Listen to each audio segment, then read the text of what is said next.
Hello friends and students, I am Sandeep Patidar from platinum study classes. आज के lecture में हम देखने वाले हैं unit 3 boiler mounting and accessories. Okay, जो अब तक हम 90 क्वेश्चन कर चुके हैं। ये सारे एमसीक्यू क्वेश्चंस सारे कॉम्पिटिटिव एग्जाम्स में काम में आएंगे। यूनिवर्सिटी एग्ज़ाम हो, चाहे कोई भी पीएसयूज़ हो या गवर्नमेंट की किसी भी जॉब के लिए हो, और आगे आने वाले बार्क और इसरो के एग्ज़ाम हैं अभी, तो उनमें भी ये एमसीक्यू क्वेश्चन काम में आएंगे। ओके, स्टार्ट करते हैं syllabus part 3 lecture number 7 boiler mounting and accessories. Syllabus के पार्ट हैं लेक्चर 1 में solid liquid gaseous fuels, IC engine, unit 2 में vapour power cycle means Rankine cycle and fuel and combustion. Syllabus part 3 boiler के 3 lectures में बना चुका हूँ, ये 4th लेक्चर है, और उसके बाद हम कंडेंसर के देखेंगे। यूनिट 4 में steam and gas nozzle, steam turbine, gas turbine and jet propulsion. Start करते हैं बॉयलर माउंटिंग एंड एसेसरीज। अब तक 90 क्वेश्चंस हम कर चुके हैं। Question number 91, which of the following statement regarding boiler mounting is true. Boiler mounting के लिए क्या सही है, क्या सही है, इसमें आपको 4 ऑप्शन में से एक सही ऑप्शन बताना है। पहले मैं आपको कुछ थ्योरी बता देता हूँ। Boiler mountings are the necessary devices installed are mounted for safety control and measurement of property of boiler are called boiler mounting।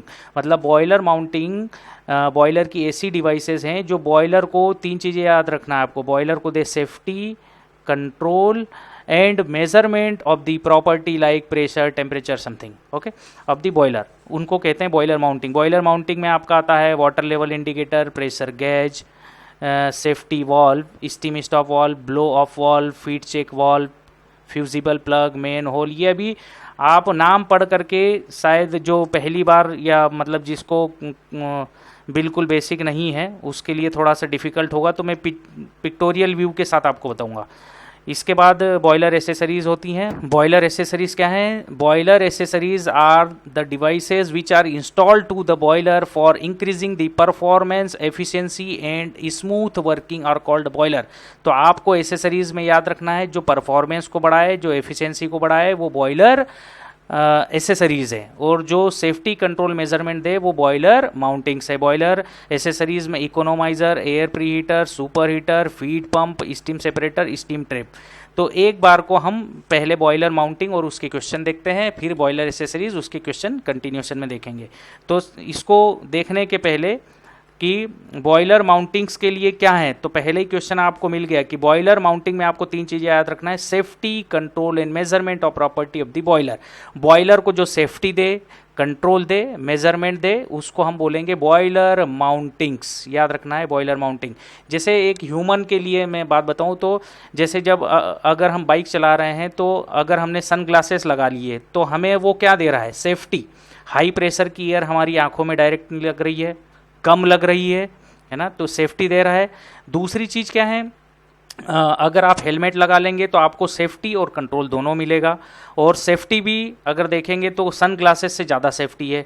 तो देखा जाए तो ह्यूमन के लिए जो सन ग्लासेस है, हेलमेट्स हैं, आपने मतलब स्लीपर ना पहन करके शूज़ पहने हैं तो वो भी आपको सेफ्टी देते हैं, कंट्रोल देते हैं, है ना, क्लियर। तो ये हमारे लिए ह्यूमंस के लिए माउंटिंग्स हो गई। तो बिल्कुल वैसे ही जो सेफ्टी, कंट्रोल और मेजरमेंट देगा बॉयलर को, these are mountings of boiler. और जो बॉयलर की एफिशिएंसी, परफॉर्मेंस को बढ़ाएगा वो बॉयलर एसेसरीज।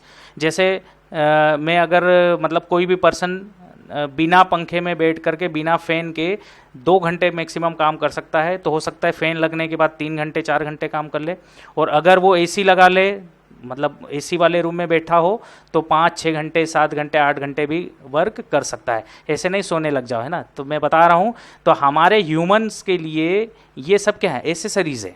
बिल्कुल सिमिलर बॉयलर के ऐसे डिवाइसेस जो बॉयलर की परफॉर्मेंस और एफिशिएंसी को बढ़ाते हैं उसको कहते हैं हम बॉयलर एसेसरीज। ओके, तो यहाँ पर माउंटिंग पूछा था, safety, control and measurement of the property याद रखना है। तो they ensure safe operation of the boiler, safe यानी सेफ्टी हो गई, तो यही हमारा करेक्ट आंसर होना चाहिए। They are installed to increase efficiency, ये गलत बात है, एफिशिएंसी बढ़ाएगा तो एसेसरीज हो जाएगा। Economiser, super heater and feed pump, ये सब क्या है देखो, economiser, feed pump and super heater, these are boiler accessories, तो ये भी गलत है। Water level indicator is not a boiler mounting, जबकि ये गलत बात है, boiler water level indicator is boiler mounting. यहाँ पे करेक्ट आंसर क्या होगा, correct answer is A. Okay, next question देखें। अच्छा, इसको नेक्स्ट क्वेश्चन देखने के पहले ये बॉयलर माउंटिंग आप इसका स्क्रीनशॉट लेते चलें, है ना। 3 चीज़ें याद रखना है, safety, control and measurement of property of the boiler are called boiler mounting. यहाँ पे याद रखना है efficiency, performance and smooth working. देखो बॉयलर माउंटिंग को इस डायग्राम से मैं आपको बता देता हूँ। वाटर लेवल इंडिकेटर कहाँ पर लगा है, वाटर लेवल इंडिकेटर ये क्या करता है, वाटर के लेवल को इंडिकेट करते रहेगा। जैसे ये स्टीम और वाटर ड्रम है, ये सेल है, बॉयलर सेल, इसमें इस लेवल तक वाटर भरा हुआ है और इससे ऊपर क्या है, यहाँ पर स्टीम है। ओके, यहाँ पर स्टीम होता है और यहाँ पर वाटर, ठीक है। तो वाटर के लेवल को जो इंडिकेट करते रहेगा वाटर लेवल इंडिकेटर होता है, इसके डिटेल्ड भी आगे हम पढ़ेंगे। दूसरा प्रेशर गेज जो स्टीम के प्रेशर को मेज़र करते रहे, ये रहा दूसरा प्रेशर गेज। तीसरा है सेफ्टी वॉल्व, सेफ्टी वॉल्व यानी एक्स्ट्रा प्रेशर की स्टीम को बॉयलर बाहर निकाल दे। मान लो कि आपने बॉयलर को डिज़ाइन कर रखा है 30 बार प्रेशर के लिए, तो इसका मतलब जब भी 30 बार प्रेशर से प्रेशर ग्रेटर देन 30 बार होगा तो ये एक्स्ट्रा प्रेशर की स्टीम को बाहर निकाल देगा, ठीक है। तो ये काम है सेफ्टी वॉल्व का। स्टीम स्टॉप वॉल्व या इसको रेगुलेटर भी बोलते हैं, steam regulator. Steam stop valve कहाँ लगा है, ये रहा फोर्थ स्टीम स्टॉप वॉल्व, है ना। ये स्टीम स्टॉप वॉल्व का क्या पर्पस है, इसको जहाँ पर हमें स्टीम को यूज़ करना है स्टीम टरबाइन में, यहाँ पर हम लेकर के जाते हैं स्टीम टरबाइन में और वर्क प्रोड्यूस कर लेते हैं, ठीक है। तो steam turbine steam stop valve regulate कर लेते हैं मास flow rate of steam. 4 blow off valve, ये ब्लो ऑफ वॉल्व यहाँ लगा हुआ है ना। ब्लो ऑफ कॉक या ब्लो ऑफ वॉल्व ये एक ही बात है, 6 है ना। ब्लो ऑफ वॉल्व ये क्या करता है, जैसे मान लो आपको पीरियोडिकली जब बॉयलर को क्लीन करना होता है तो हम इस ब्लो ऑफ वॉल्व को ओपन करते हैं। जस्ट जैसे हमारे घर की टंकी में उसको क्लीन करने के लिए बॉटम में कोई टैब लगा हो और उसको आप ओपन करके सारा मड बाहर निकाल लेते हैं, बिल्कुल वही काम यहाँ पर ब्लो ऑफ वॉल्व या ब्लो ऑफ कॉक, एक ही बात है, भी करता है। नेक्स्ट देखें feed check valve, feed check यानी कि फीड पंप से जुड़ा होगा। यहाँ पर फीड पंप लगा होता है, ये फीड पंप से जुड़ा होता है। फीड वाटर इनलेट है ना, तो ये फीड चेक वॉल्व हो गया। फीड चेक वॉल्व यानी कि ये वॉल्व वन वे वॉल्व होता है, खाली बॉयलर में वाटर जा सकता है, आ नहीं सकता, ये वन वे वॉल्व होता है फीड चेक वॉल्व। आगे भी हम पढ़ेंगे। फ्यूजिबल प्लग, फ्यूजिबल प्लग,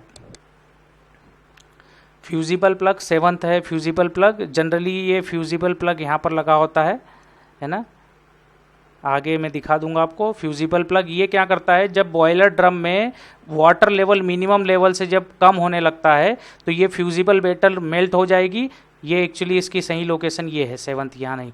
और ये फ्यूजिबल मेटल मेल्ट हो जाएगी और यहाँ का पानी गिर करके नीचे आ जाता है, जिससे फायर एक्सटिंग्यूज हो जाएगी, फायर बुझ जाएगी और ट्यूब्स मेल्ट होने से बच जाएगी। क्यों? क्योंकि अगर ट्यूब में वाटर नहीं आएगा तो ये हीट कंटिन्यूअस ट्यूब को देते रहेगा और ट्यूब मेल्ट हो जाएंगी। तो ट्यूब को मेल्ट होने से बचाता है फ्यूजिबल प्लग। आगे भी हम पढ़ेंगे। मेन होल इंस्पेक्शन के लिए होता है, जो बॉयलर के अंदर हम इनटेक करते हैं। ओके, तो ये मेन इसकी बॉयलर की माउंटिंग्स थी, आगे हम और डिस्कस करेंगे। चलो, तो ये इसमें भी आप बॉयलर में देख सकते हैं, है ना। वाटर लेवल इंडिकेटर ये था, प्रेशर गेज ये था, और भी सारी चीज़ें जो सीक्वेंस में होनी चाहिए। वाटर लेवल इंडिकेटर का पर्पस क्या है, जो मैंने अभी बताया, आप पढ़ लीजिए। प्रेशर गेज स्टीम के प्रेशर को मेज़र करता है। सेफ्टी वॉल्व एक्स्ट्रा प्रेशर की स्टीम को बाहर निकाल देगा। जैसे बॉयलर को 30 बार प्रेशर के लिए डिज़ाइन करा, तो जैसे ही 30 बार प्रेशर से ज़्यादा प्रेशर होगा, एक्स्ट्रा प्रेशर की स्टीम को बाहर निकाल देगा। स्टीम स्टॉप वॉल्व स्टीम को कितना यूज़ करना है उसको रेगुलेट करने के लिए है। फीड चेक वॉल्व जो फीड पंप से जुड़ा होता है, बॉयलर में वन वे वॉल्व लगा होता है, उसको फीड चेक वॉल्व बोलते हैं, जिससे वाटर सप्लाई होता है ड्रम के अंदर वन डायरेक्शन में, खाली बॉयलर के अंदर जा सकता है, बॉयलर से रिटर्न नहीं आएगा। One way valve. Blow off valve mud और सेडिमेंट्स को क्लीन करने के लिए यूज़ करते हैं, बॉटम में लगा होता है। फ्यूजिबल प्लग ट्यूब्स को मेल्ट होने से बचाता है। मेन होल इंस्पेक्शन के लिए और क्लीनिंग के लिए, एक आदमी अंदर जा सके बॉयलर में तो बहुत बड़ा एक होल होता है जिससे कोई भी बंदा इसके अंदर जा सकता है। देखिए ये सिंपल इसके बॉयलर माउंटिंग के फिगर्स हैं। फ्यूजिबल प्लग कुछ इस तरीके का होता है, इसमें फ्यूजिबल मेटल यहाँ पर भरी हुई है जो दोनों तरफ से स्टीम का टेम्परेचर और नीचे फर्नेस का टेम्परेचर जब दोनों तरफ से ये ओपन हो जाता है तो मेल्ट हो जाएगी और एक्स्ट्रा प्रेशर, एक्स्ट्रा जो मिनिमम लेवल का वाटर है वो यहाँ इसमें होल्स हैं, इन होल से फर्नेस के ऊपर गिर जाता है ना। ये सारी चीज़ें हम देखेंगे, water level indicator, feed check, valve, है ना, सिंपल। ये सेफ्टी वॉल्व, आपने ऐसा वॉल्व देखा होगा कहीं, प्रेशर गेज। देखें next question number 92, water level indicator indicates, water level indicate क्या करता है, indicates the amount of steam, steam नहीं करता, indicates the amount of water in the boiler, बिल्कुल सही, बॉयलर में कितना वाटर है, करेक्ट आंसर इज बी, है ना। वाटर लेवल इंडिकेटर इंडिकेट करता है कि बॉयलर के अंदर कितना वाटर है।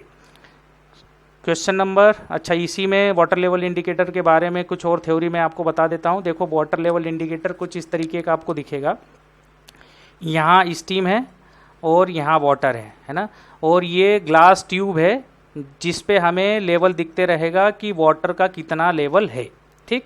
तो जो अंदर वाली ट्यूब है ये तो है गेज ग्लास ट्यूब, याद रखना है, गेज ग्लास ट्यूब जो रीडिंग देता है वो है गेज ग्लास ट्यूब जो रीडिंग देता है, और इसके पास में एक और मतलब कवर होता है, कांच का ही कवर होगा लेकिन थिकनेस उसकी ज़्यादा होगी, गार्ड ग्लास कवर। ये गार्ड ग्लास कवर क्यों यूज़ करते हैं, ताकि किसी एक्सीडेंटली अगर मान लो ये गेज ग्लास ट्यूब टूट जाए तो अटेंडेंट को नुकसान ना हो, क्योंकि ये क्या करता है कि छोटे छोटे टुकड़े इसके उड़ेंगे जिसकी वजह से एक्सीडेंट हो सकता है, अटेंडेंट को जो है वो कांच के टुकड़े लग सकते हैं।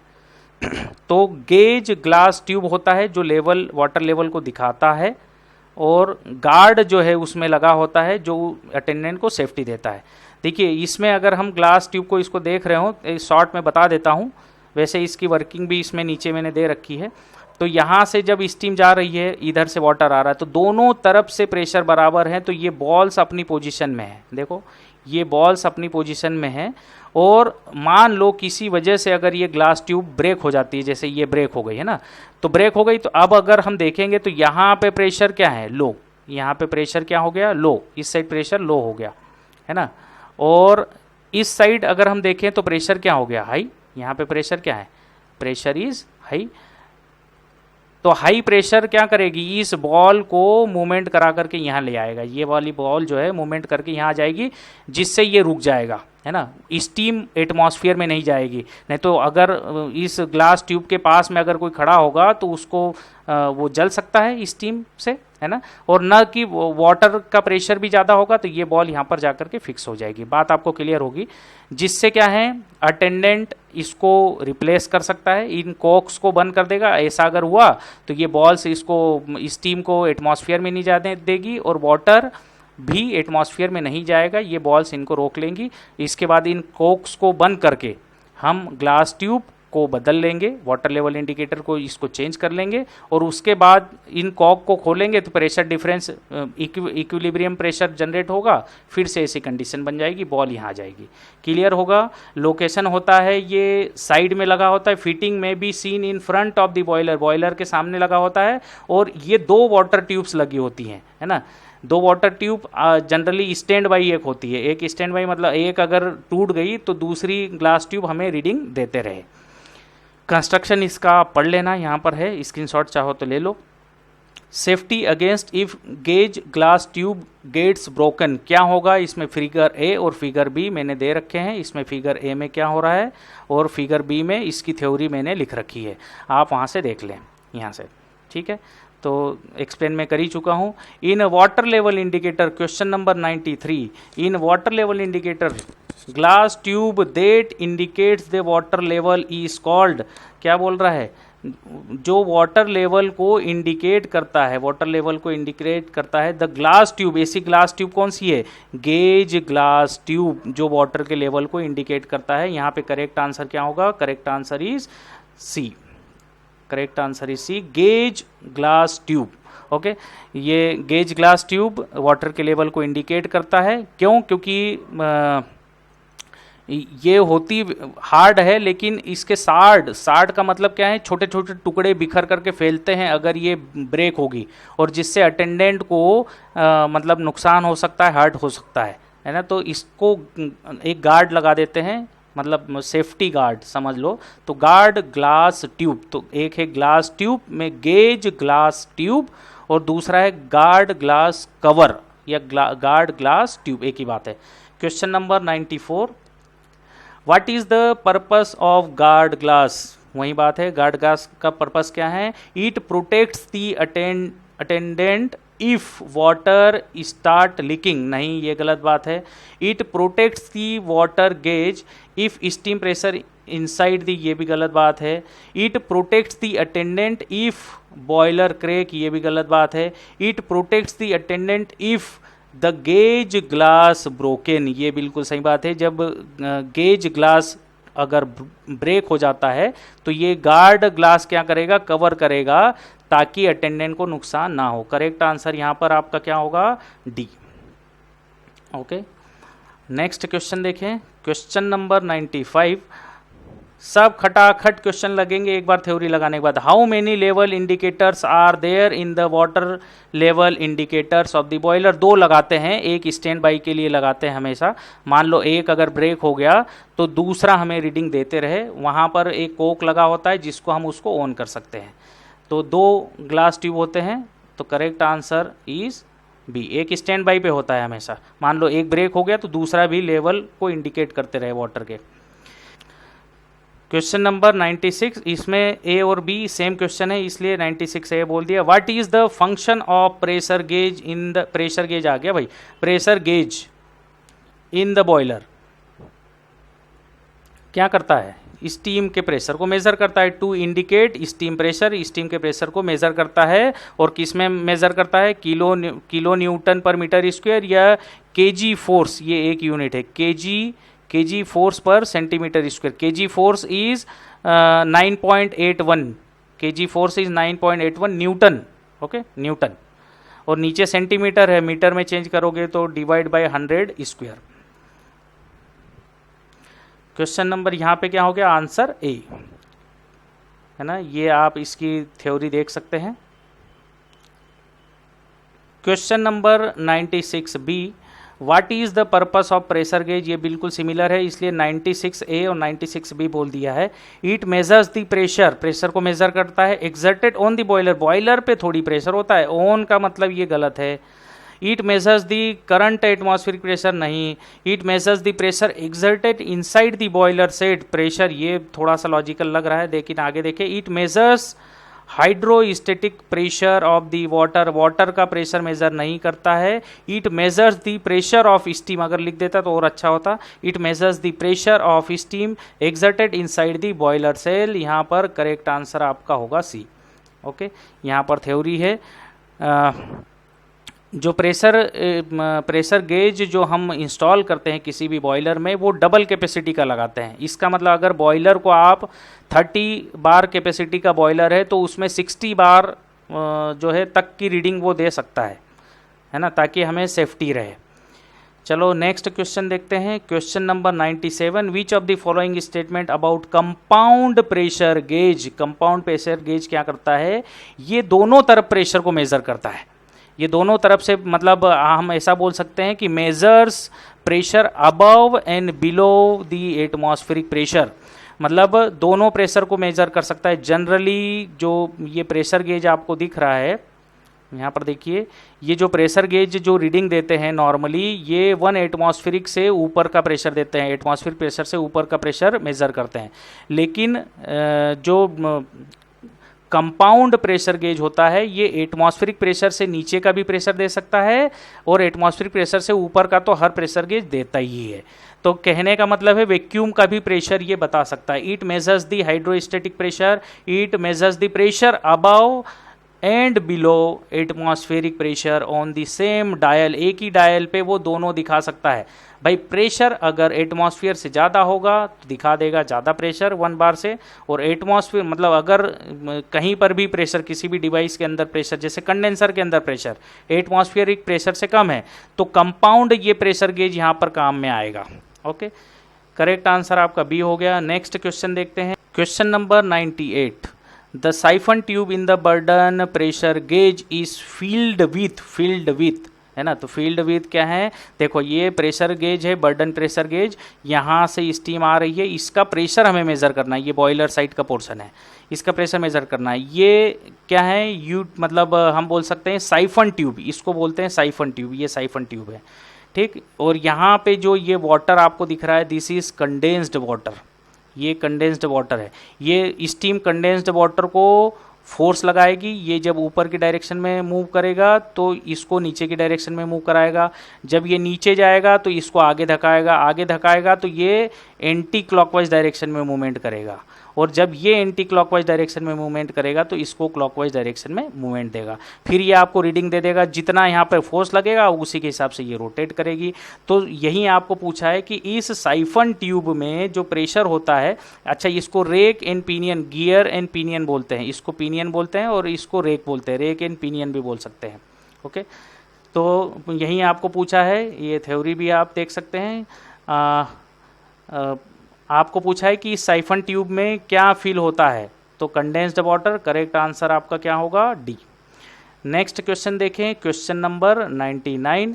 विच of the following statement about Bourdon pressure gauge is false. Bourdon pressure gauge के बारे में क्या गलत है, ये थ्योरी लिखी हुई है कि जब ये मूवमेंट करेगा, इसके मूवमेंट के साथ प्रेशर मिलता है, movement of the free end of the elliptical tube के मूवमेंट की वजह से is proportional to the difference between the internal and external pressure, है ना। इंटरनल और एक्सटर्नल प्रेशर दिखाता है, ये जो आपको रीडिंग देता है, this is the pressure of the, मतलब हम बोल सकते हैं pressure external pressure minus internal pressure, internal और एक्सटर्नल प्रेशर का डिफरेंस देता है ना। ये जो प्रेशर रीडिंग देता है इंटरनल और एक्सटर्नल प्रेशर का डिफरेंस देता है, pressure in the tube. Okay, since the external pressure is atmospheric, the free end measure gauge pressure, जो आपको रीडिंग इसमें मिलती है, दिस इज गेज प्रेशर, है ना, ये गेज प्रेशर होता है। गेज प्रेशर वैसे भी क्या होता है, मतलब किसी भी एब्सोल्यूट प्रेशर क्या होता है, प्रेशर एब्सोल्यूट क्या होता है, gauge pressure plus atmospheric pressure, है ना। आपको पूछा है which of the following statement about Bourdon pressure gauge is false. ध्यान रखिएगा, गलत पे टिक लगाना है आपको, मतलब इसमें 3 ऑप्शन सही हैं, एक गलत है। यहाँ पर आपको डबल ट्यूब बर्डन गेज नहीं दिखाया है, इसमें जिसमें 2 ट्यूब्स लगी होती हैं, तो डबल ट्यूब बर्डन गेज ज़्यादा रिजिड होता है, बिल्कुल सही बात है ये, मतलब ओके है। और double tube Bourdon gauge is more suitable for portable boiler, छोटे पोर्टेबल बॉयलर के लिए ये ठीक होता है।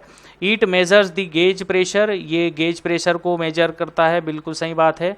The movement of the free end of elliptical tube is proportional to the internal pressure of the boiler, ये क्या बोल रहा है, इलिप्टिकल ट्यूब का जो मूवमेंट है, movement of the free end of the elliptical tube is proportional to the internal pressure, जबकि ऐसा नहीं है। इंटरनल प्रेशर कौन सा हो गया, इंटरनल प्रेशर नहीं, ये इंटरनल प्रेशर है, इंटरनल, जबकि ये आपको देता है इंटरनल प्रेशर माइनस ये क्या है, एक्सटर्नल प्रेशर, तो आपको ये गेज प्रेशर देता है, गेज प्रेशर होगा internal pressure minus external pressure, तो यहाँ पे हो गया इंटरनल प्रेशर और यहाँ पे हो गया एक्सटर्नल। मतलब आप अगर इसको सही करें तो यहाँ पे प्रेशर ऑफ द गेज आपको देता है प्रेशर डिफरेंस जो ज़्यादा होगा, है ना, इंटरनल माइनस एक्सटर्नल, जो भी ज़्यादा होगा, है ना। तो यहाँ पर इंटरनल प्रेशर नहीं देता, ये इंटरनल और एक्सटर्नल का डिफरेंस देता है। ओके, यहाँ पे करेक्ट आंसर आपका क्या है, D. Correct answer is D. Next question देखते हैं, question number 100। What is the function of, total हम 163 क्वेश्चन तक मैं लेकर के जाऊंगा। What is the function of safety valve. Safety valve क्या करता है, एक्स्ट्रा प्रेशर की स्टीम को बाहर निकालेगा। Prevent the excessive steam pressure. Excessive steam pressure यानी मान लो बॉयलर को आपने 30 बार प्रेशर के लिए डिजाइन कर रखा, तो 30 बार प्रेशर से जब भी प्रेशर ज़्यादा होगा तो बॉयलर को ये मतलब एक्स्ट्रा प्रेशर की स्टीम को बाहर निकाल देता है। और सेफ्टी वॉल्व ऑटोमेटिक होता है ना, अंदर प्रेशर बढ़ेगा तो निकाल देगा एक्स्ट्रा प्रेशर की स्टीम को। Discharge the steam to the atmosphere till normal working pressure is to prevent the, क्या करता है ये मैंने लिखा है। अच्छा, एक और थ्योरी भी मैं आपको बता देता हूँ कि सेफ्टी वॉल्व जनरली, अच्छा यहाँ पर हम पहले लगा लें कि क्या है, what is the function of safety valve, to prevent the boiler from excessive steam pressure. कुछ और पढ़ोगे तो सब गलत है। Prevent the boiler from excessive air pressure, air आ गया तो गलत है।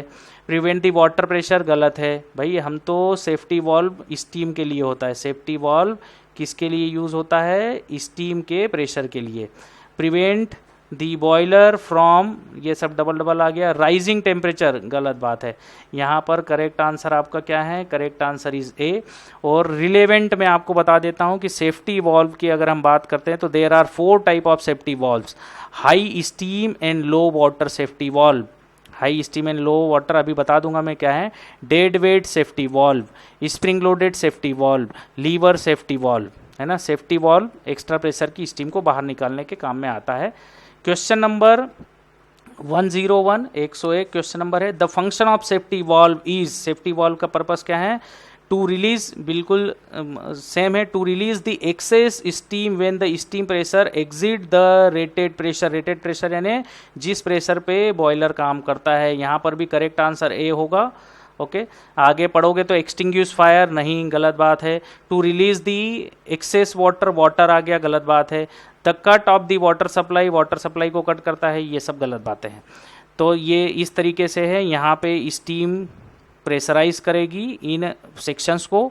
और ये स्प्रिंग लोडेड सेफ्टी वॉल्व मैंने बात करी है, स्प्रिंग लोडेड सेफ्टी वॉल्व है। जब स्प्रिंग को, एक स्प्रिंग का जो प्रेशर होगा, स्प्रिंग को जो कंप्रेस करने के लिए आपको जो ताकत लगानी है स्टीम को, वो उतनी ताकत लगानी है जितने का यहाँ पर आपने डिज़ाइन कर रखा है। जैसे 30 बार है तो अगर यहाँ पे 31 बार जैसे ही होगा ये स्प्रिंग कंप्रेस हो जाएगा और एक्स्ट्रा प्रेशर की स्टीम यहाँ से बाहर निकलने लग जाएगी दोनों तरफ से। ठीक है, तो यही सारी चीज़ें लिखा है मैंने। क्वेश्चन नेक्स्ट देखते हैं।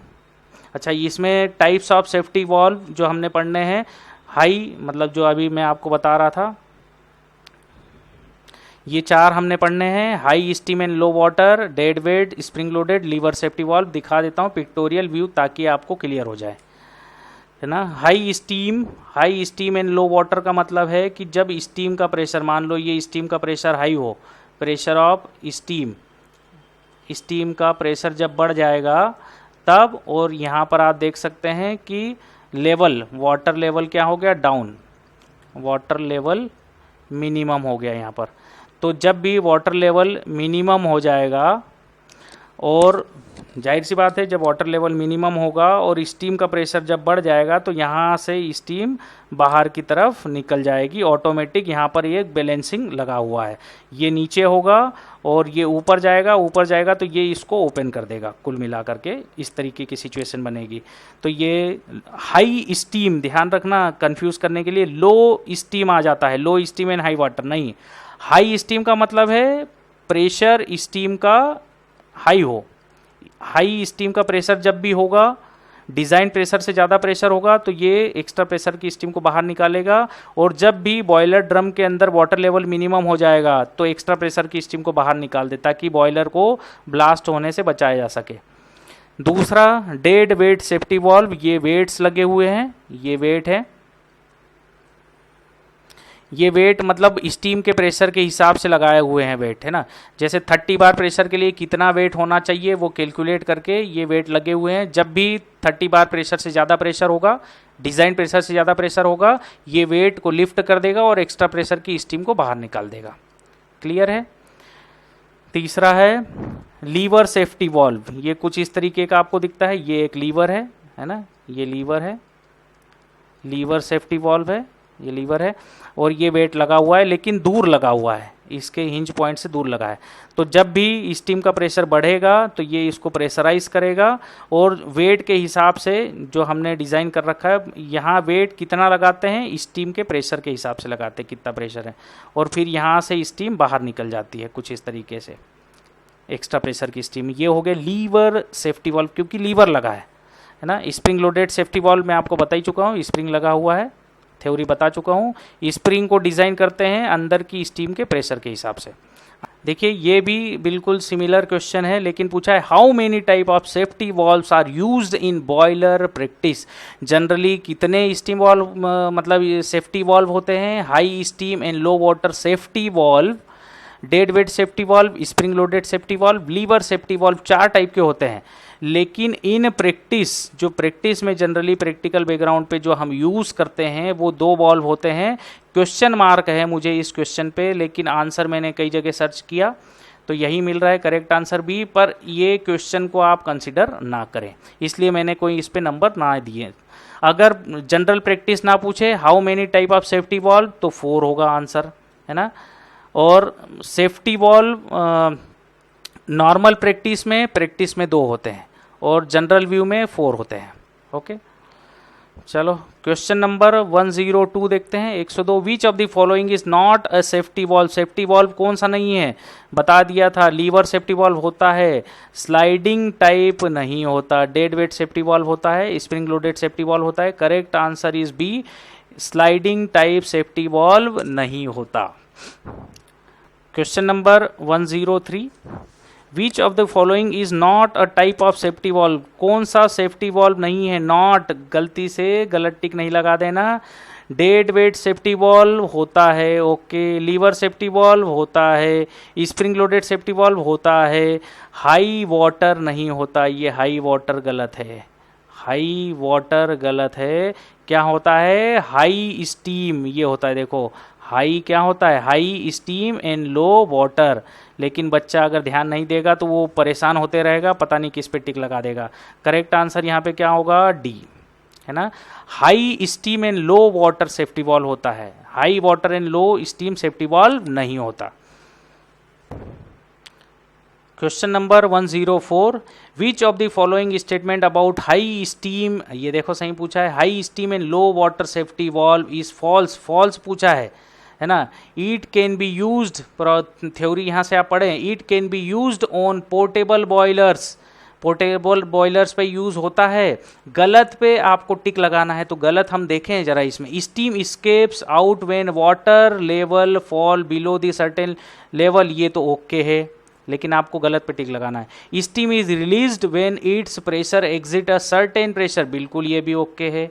डी ऑप्शन है, it is generally used in Lancashire and Cornish boiler. यहाँ पर एक चीज लिखी है, ये देखो लिखा हुआ है, high steam and low water safety valve is not suitable for locomotive and marine boiler. Locomotive और मरीन बॉयलर में यूज नहीं होता। इट इज़ डिज़ाइन, मतलब लोकोमोटिव और मरीन में यूज़ नहीं होता। Lancashire boiler, it is generally used in Lancashire boiler and Cornish boiler होता है। लैंकशायर बॉयलर और कॉर्निश बॉयलर में ये होता है, ओके। लेकिन ये याद रखना है, अगर ऑप्शन आता है लोकोमोटिव और मरीन में यूज़ नहीं होता। पोर्टेबल का मतलब वही हो गया, पोर्टेबल कौन सा हो गया, लोकोमोटिव एंड मरीन, ये पोर्टेबल बॉयलर्स हैं, इनमें इसका यूज़ नहीं होता। यहाँ पर करेक्ट आंसर आपका क्या होगा, ए, जो गलत है। ये सब ओके हैं, ये भी ओके है, ओके। बात क्लियर होगी। नेक्स्ट क्वेश्चन देखें, question number 105 which of the following statement about safety valve is false. ये फिर से बताना है सेफ्टी वॉल्व के बारे में क्या गलत है। It is usually mounted on top of the shell, shell पे टॉप पे लगा होता है सेफ्टी वॉल्व, बिल्कुल सही बात है, गलत आपको चूज करना है, तो ये तो ओके है। It releases the steam if the pressure exceeds the rated pressure, rated pressure यानी मान लो 30 बार है, उससे ज़्यादा प्रेशर होगा तो निकाल देगा एक्स्ट्रा प्रेशर की स्टीम को, बिल्कुल सही बात है। Dead weight safety valve is a type of safety valve, बिल्कुल ये भी सही बात है। एक ही बच रहा है, an attendant is required to operate the valve, कैसी बात करते हैं, इसकी क्या ज़रूरत है भाई, ये गलत आंसर है ना, नॉट ओके। और इसी नॉट ओके को आपको सर्च करना था, है ना, ये अटेंडेंट को मतलब ऑपरेट नहीं करना पड़ता, ऑटोमेटिक होता है ना। यहाँ से देख लें question number 106, which of the following statement about dead weight safety valve is false, dead weight safety valve के बारे में क्या गलत है, थ्योरी पढ़ें। Large amount of weight will be required to balance, dead weight safety valve के लिए ज़्यादा वेट की रिक्वायरमेंट होती है अगर हाई प्रेशर के लिए बनाते हैं, इसलिए ये क्या है, not suitable for high pressure, high pressure के लिए यूज़ नहीं होता। तो इसका मतलब लोकोमोटिव क्या है, लोकोमोटिव बॉयलर लो प्रेशर है और लो प्रेशर्स में ये यूज़ होता है ना। Dead weight safety valve it is unsuitable for locomotive, locomotive के लिए अनसुटेबल नहीं है, ये तो गलत मतलब ये गलत बात है, आपको फॉल्स ढूंढना था, तो यही हो जाएगा, जबकि ये सुटेबल है लोकोमोटिव बॉयलर्स के लिए। It is suitable for low pressure and low capacity boiler, ये बात सही है, लो प्रेशर और लो कैपेसिटी के लिए suitable for, therefore it is not suitable, not suitable है ना, तो ये लो प्रेशर के लिए सुटेबल है। डेड वेट सेफ्टी वॉल्व क्या है, सुटेबल है किसके लिए, सुटेबल है, suitable for low pressure, low pressure के लिए सुटेबल है। It is suitable for low pressure and low capacity, बिल्कुल सही बात है, लेकिन आपको फॉल्स ढूंढना है। To lift the valve the inside pressure must overcome the valve weight and dead weight, बिल्कुल ये भी ओके है ना भाई, जाहिर सी बात है, उसको वॉल्व को आपको लिफ्ट मतलब जितना वेट है उतने वेट को लिफ्ट करने वाले प्रेशर, 30 बार प्रेशर के लिए जितना वेट लगाया है वो वेट को लिफ्ट करना पड़ेगा। It is suitable for high pressure boilers, high pressure boilers में आपको गलत ढूंढना है, ये बहुत कंफ्यूजिंग कर देता है। डेड वेट सेफ्टी वॉल्व के बारे में जो गलत है, तो dead weight safety valve high pressure के लिए काम नहीं करता, डेड वेट सेफ्टी वॉल्व लो प्रेशर के लिए सूटेबल है, तो it is suitable for high pressure, ये गलत बात है ना, ये नहीं, नॉट ओके, ये क्या है, नॉट ओके, ये ओके नहीं है। Dead weight safety valve, dead weight safety valve लो प्रेशर के लिए यूज़ होता है और ये बोल रहा है कि सूटेबल फॉर हाई प्रेशर, तो ये गलत है। करेक्ट आंसर इज डी, जो गलत है। It is unsuitable for locomotive boilers, locomotive boilers high pressure होते हैं, locomotive boilers, it is unsuitable for locomotive boilers, locomotive boilers high pressure होते हैं, मतलब लोकोमोटिव बॉयलर्स में यूज़ नहीं होता, तो इसको हम कंक्लूड नहीं कर सकते, तो हमें 4 में से एक ऑप्शन गलत ढूंढना था, ये हम ढूंढ लिए हैं। तो ये भी याद रख लेना कि it is unsuitable for locomotive, मतलब ये सही बात बोल रहा है कि dead weight safety valve is not used for locomotive boilers, है ना, लोकोमोटिव बॉयलर्स में यूज़ नहीं होता।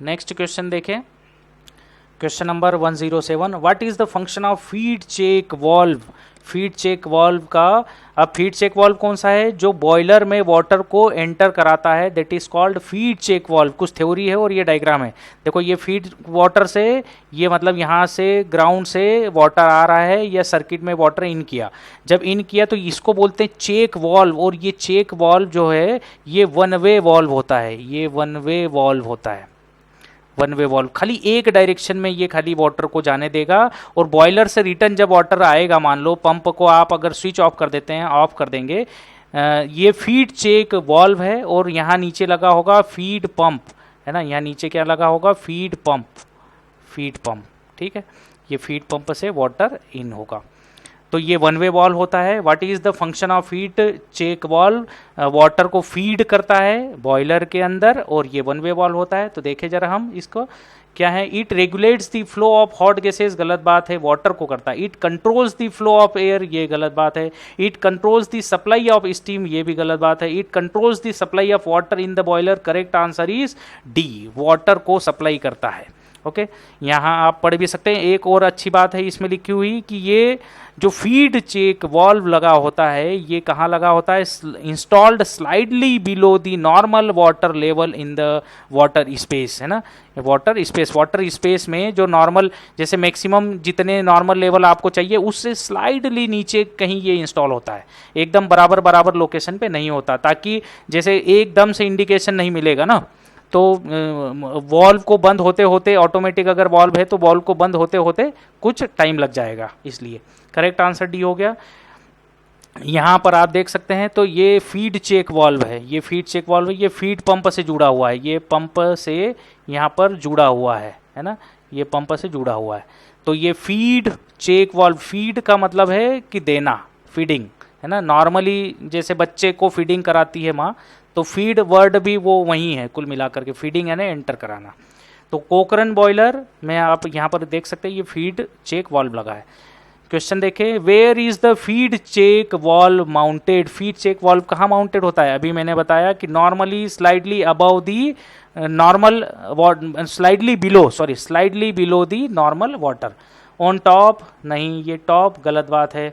एट द बॉटम गलत बात है। अबव द वाटर लेवल ये भी गलत बात है, above the water, slightly below the water level, correct answer is D. Okay, next question देखें, question number 109, the part of it. देखिए कुछ क्वेश्चन ज़्यादा टाइम लेते हैं, है ना, बट ऑब्वियस है क्योंकि आपको एक्सप्लेन कराना मेरा काम है, कुछ कम टाइम लेते हैं।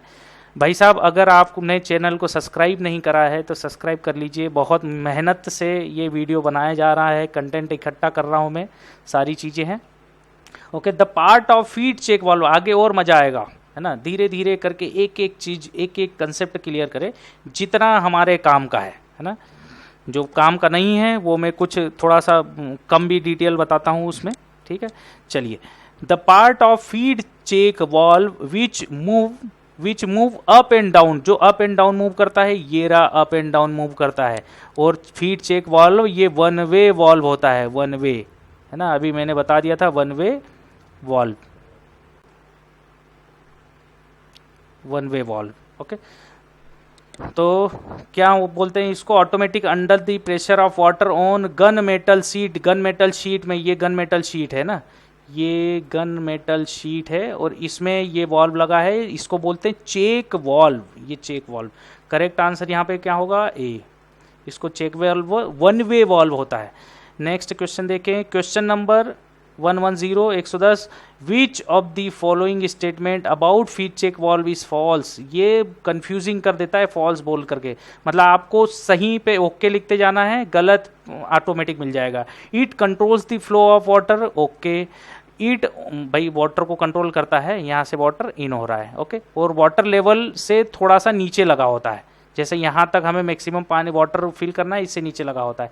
क्यों लगा होता है, ताकि जब आप इस वाल्व को बंद करें या वाल्व ऑटोमेटिक बंद भी हो तो बंद होने के बाद भी कुछ वाटर इसमें आते रहेगा, है ना, तो जितना लेवल है उतना लेवल वो मेंटेन हो जाए।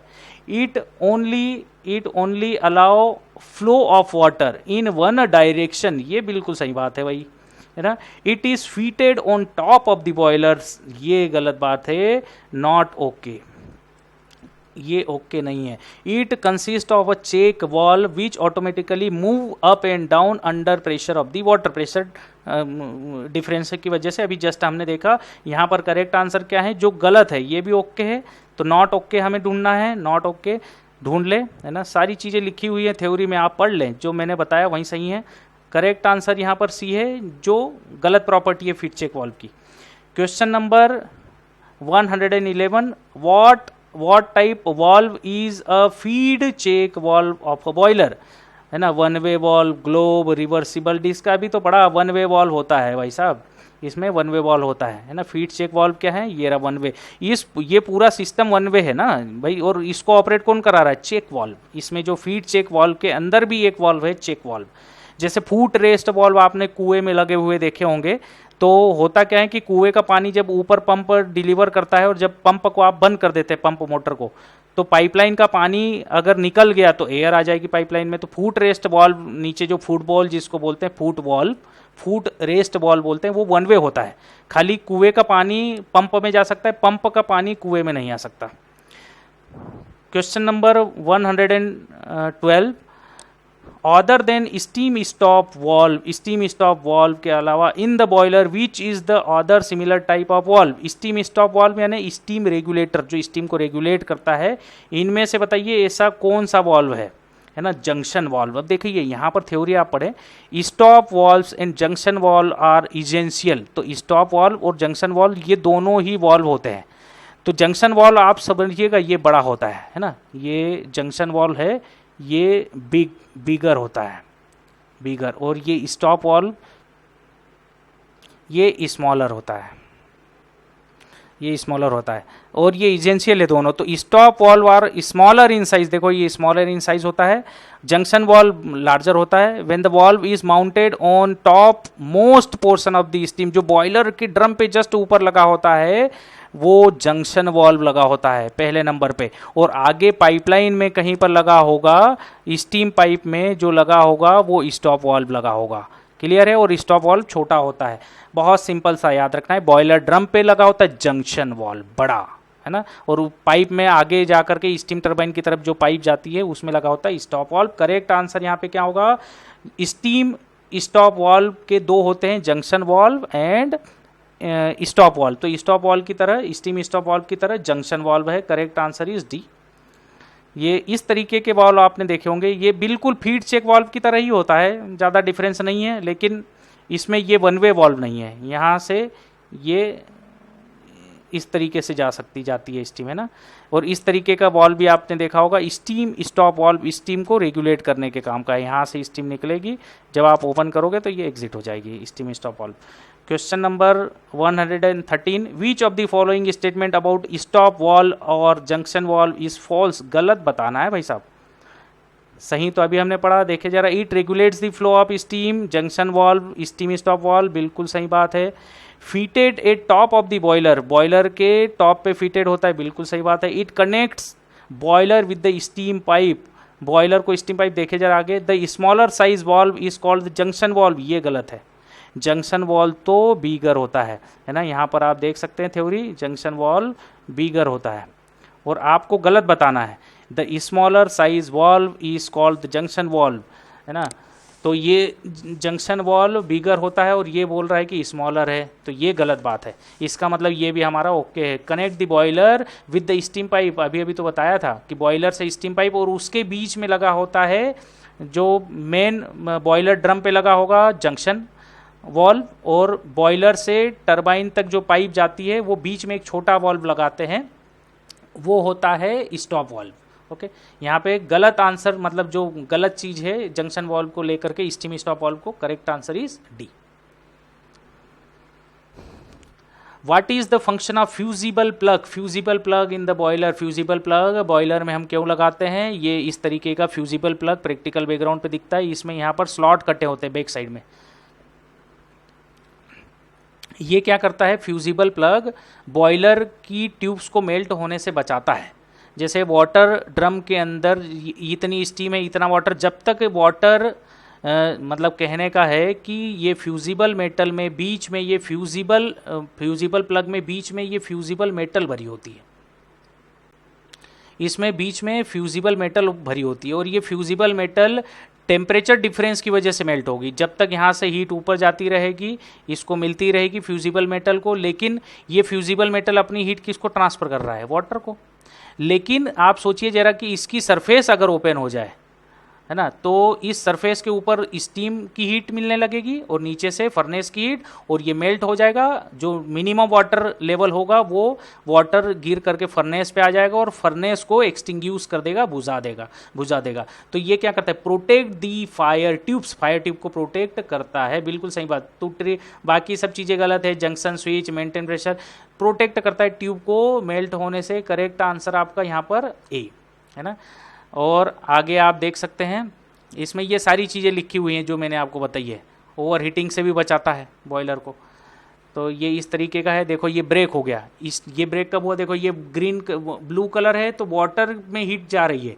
अभी ये हीट ट्रांसफ़र जो है, हीट ट्रांसफ़र किस में हो जा रही है, हीट रिजेक्ट हो जा रही है वाटर में। लेकिन अब ये वाटर है नहीं इसमें, नो वाटर। अब जब इसके अंदर वाटर नहीं है और यहाँ से हीट लग रही थी, यहाँ से हीट लग रही थी, ये फ्यूजिबल मेटल ये बीच में भरी हुई है ना, ये फ्यूजिबल मेटल है। इससे पहले भी मैंने कहाँ पे टिक लगा दिया था, ये फ्यूजिबल मेटल नहीं है, ये है फ्यूजिबल मेटल, फ्यूजिबल प्लग यानी फ्यूजिबल मेटल।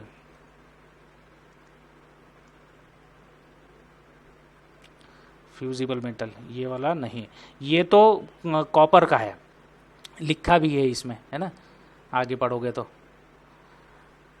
तो कुछ इस तरीके से ये क्या है कि फ्यूजिबल मेटल बीच में से हट गई, मेल्ट हो गई स्टीम की हीट लेकर के। इसमें दो तरफ से हीट लग गई ना, अगर ये वाटर हीट रिजेक्शन अब वाटर में नहीं जा रहा है और ऊपर से हाई टेम्परेचर की स्टीम है, टेम्परेचर ऑफ स्टीम है ना, ये बहुत ज़्यादा है, टेम्परेचर ऑफ स्टीम ये बहुत ज़्यादा है, और यहाँ से हाई टेम्परेचर की गैसेज हैं, हाई टेम्परेचर की गैसेज हैं। क्लियर है? तो ये मेल्ट हो जाएगा और एक्स्ट्रा प्रेशर की मतलब जो इसमें जो मिनिमम लेवल पे जो वाटर होगा ये गिर करके नीचे आ जाएगा, है ना। ये इसमें स्लॉट्स कटे होते हैं, यहाँ नहीं दिखाया हुआ है, स्लॉट्स कटे होते हैं, नीचे आ जाता है water. Okay, question number 115, what is the function of fusible plug? Protects the boiler from over heating, यही होगा। Prevent mixing of water, water को मिक्सिंग स्टीम से नहीं, ये तो ड्रम के अंदर वाटर और स्टीम दोनों ही होती है। Regulate the flow of steam, ये सारी चीज़ें नहीं। करेक्ट आंसर यहाँ पर ए है, protects the boiler from over heating. Next question देखें, question number 116, which one of the following safety valve is used, safety valve है ना, safety valve is used to protect the boiler when water level falls below the minimum level। यहाँ पर safety valve मत ढूंढने लग जाना, बोल रहा है कि ऐसा कौन सा वॉल्व है जिसको हम वॉल्व बोलते हैं लेकिन वो सेफ्टी देता है बॉयलर को जब water level fall below the minimum level. Fusible plug, correct answer B, यहाँ से थ्योरी भी आप देख सकते हैं। ओके, नेक्स्ट क्वेश्चन देखें, question number 117, which of the following statement about fusible plug is false. आपको फॉल्स ढूंढना है, गलत क्या है, फॉल्स क्या है ना। The it extinguish fire when water level low, ये तो ओके है। It protects the boiler from over heating, okay है fusible plug. It should have a very high melting point, गलत बात है ये, है ना, नॉट ओके, नॉट ओके। क्यों? क्योंकि मेल्टिंग पॉइंट अगर ज़्यादा होगा, स्टीम का मान लो मैक्सिमम टेम्परेचर है 500 डिग्री और 500 डिग्री सेंटीग्रेड से ज़्यादा का मेल्टिंग होगा तो फ्यूजिबल प्लग मेल्ट नहीं होगा और वाटर फायर पे गिरेगा नहीं, फायर एक्सटिंग्विश होगी नहीं, तो नॉट ओके। आपको पूछा था कि गलत क्या है, बिल्कुल सही बात है। It needs to be renewed after a period of time, हर 2 साल में इसको आपको रिप्लेस करना होता है। यहाँ पर करेक्ट आंसर क्या है, ये भी ओके है, तो नॉट ओके आपको ढूंढना था, करेक्ट आंसर इज सी। देखो यहाँ पर लगा हुआ है ये फ्यूजिबल प्लग, है ना, यहाँ से वाटर लेवल जब इतना आ जाएगा, कर्सर को देखिएगा, है ना, ये ऊपर से स्टीम इसको हीट करेगी, नीचे से ये हीट जा रही है जिसकी वजह से मेल्ट होकर के ये पानी मतलब ये मेल्ट हो जाएगा फ्यूजिबल मेटल और नीचे गिर जाएगा। क्वेश्चन नंबर 118 देखे जरा, in the fusible plug the substance that melt when it come in contact with the steam is called, क्या बोलते हैं, melting wax, fusible metal, simple सी बात है, fusible metal, option C is right, fusible metal है ना, जिसका melting point temperature कम होता है। Question number 119, what is the function of blow down valve, इसको ब्लो ऑफ कॉक भी बोलते हैं, है ना, आगे आपको पता लग जाएगा, मैं लिखूंगा। तो ये थ्योरी है blow off valve, blow off cock, ये देखो लिखा है, it is also called as blow off cock, और ये हम बॉयलर में बॉटम पोर्शन में लगाते हैं सेडिमेंट्स को रिमूव करने के लिए, स्लज सेडिमेंट्स मड को क्लीन करने के लिए बॉयलर से, है ना, और इंस्पेक्शन में जब हम क्लीन करते हैं उसके लिए तो रिमूव, यहाँ पे ऑप्शन क्या होगा, ए। आगे भी मैं आपको इसका डायग्राम बताऊंगा। 120, which of the following statement about blow off cock is false, गलत आपको ढूंढना है कि क्या फॉल्स है ना, इसमें गलत क्या है देखे जरा। ब्लो ऑफ कॉक इस तरीके का होता है, दिखा दिया मैंने, ज़्यादा डिफरेंस नहीं है, जैसे घर में हमारा वाटर टैप होता है बिल्कुल वैसे ही है, घुमा करके ओपन किया, यहाँ से वाटर सेडिमेंट्स अगर यहाँ पे आ गए हैं तो ये सेडिमेंट्स डिपोजिशन क्लीन हो जाता है, निकल जाएगा mud. It is use to discharge the mud that has settled at the bottom, बिल्कुल सही बात है, है ना। ये क्या है, it is use to empty the boiler for cleaning, इसको बॉयलर की क्लीनिंग के लिए यूज़ करते हैं, बिल्कुल सही बात है। Scale and sediments are also removed when the blow off cock is open, बिल्कुल सही बात है, रिमूव करते हैं सेडिमेंट्स, मड वर्ड इसको साफ करने के लिए। It is use to fill the boiler with water, क्या मतलब है, नॉट ओके, है ना। करेक्ट आंसर आपका, करेक्ट आंसर इज डी जो पूछा था 1। यहाँ पर आप देख सकते हैं, यहाँ पर देखो ये ब्लो ऑफ कॉक आपको दिख रहा है, ब्लो ऑफ कॉक, है ना, एक टैब है, यहाँ से वाटर जो इसमें पूरा वाटर है, ये वाटर यहाँ से हम बाहर निकाल लेते हैं, क्लियर है। इसको ब्लो ऑफ कॉक, है ना, या blow down. Question number 121, blowing down of boiler water is the process of, क्या प्रोसेस होती है, ये वही है ब्लो ऑफ कॉक का question. Reduce the boiler pressure, increase the steam pressure, क्या मतलब है, आपको ब्लोइंग डाउन का पूछना है, गलत बात है। इंक्रीज द स्टीम टेम्परेचर नहीं। Controls the solid concentration in the boiler, ये बिल्कुल सही बात है भाई, है ना। कंट्रोल द ड्रम लेवल नहीं, करेक्ट आंसर यहाँ पे क्या होगा, सी, ओके। ब्लो अप डाउन का क्या मतलब है, ब्लो अप कॉक या ब्लो डाउन करने का मतलब क्या है, बॉयलर से सेडिमेंट्स को क्लीन करना।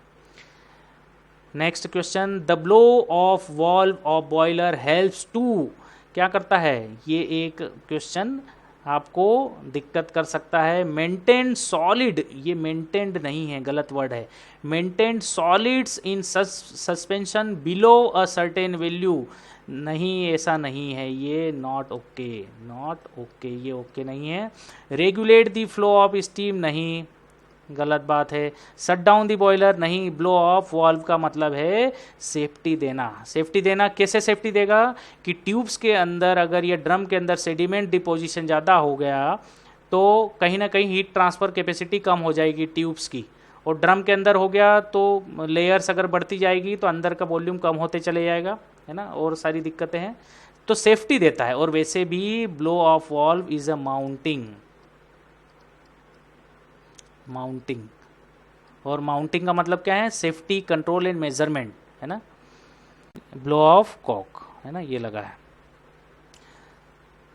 ये एक अलग क्वेश्चन है, the shape of lead of main whole, main whole क्या होता है, यहाँ पर डायग्राम में कहीं दिखा है, ये रहा मेन होल, मेन होल, ये मेन होल जनरली, ये main whole generally elliptical shape का होता है ना। यहाँ पे करेक्ट आंसर डी है। 124, विच of the following fitting is a boiler mounting, mounting आपको सर्च करना है। सुपर हीटर क्या है, एसेसरीज है, ये भी economiser is an accessories. Feed check valve and spring type, ये स्प्रिंग टाइप कुछ नहीं होता, नथिंग, नथिंग, ये कुछ नहीं होता भाई, ये गलत है। Feed check valve is a boiler mounting, यहाँ पर आप देख सकते हैं करेक्ट आंसर आपका C, feed check valve. Water level indicator, pressure gauge, safety valve, steam stop valve, blow off valve, feed check valve, fusible plug, manhole. Next question देखें, ये आप यहाँ पर देख सकते हैं बॉयलर माउंटिंग एंड एसेसरीज, पहले बता चुका हूँ। माउंटिंग्स को यहाँ पर आप देख सकते हैं, मैंने 1 2 3 सीरियल में बता दिए थे। Question 125, which of the following is not a boiler mounting, इनमें से बताइए कि कौन सी बॉयलर माउंटिंग नहीं है। बॉयलर माउंटिंग नहीं है, नॉट बॉयलर माउंटिंग, ये तो क्या है, स्टीम स्टॉप वाल्व माउंटिंग है, मेन होल माउंटिंग है, इकोनोमाइजर एसेसरीज है, एसेसरीज है, प्रेशर गेज माउंटिंग है। एम का मतलब क्या है, माउंटिंग। आपको पूछा कौन नहीं है तो इकोनोमाइजर है ना, करेक्ट आंसर सी।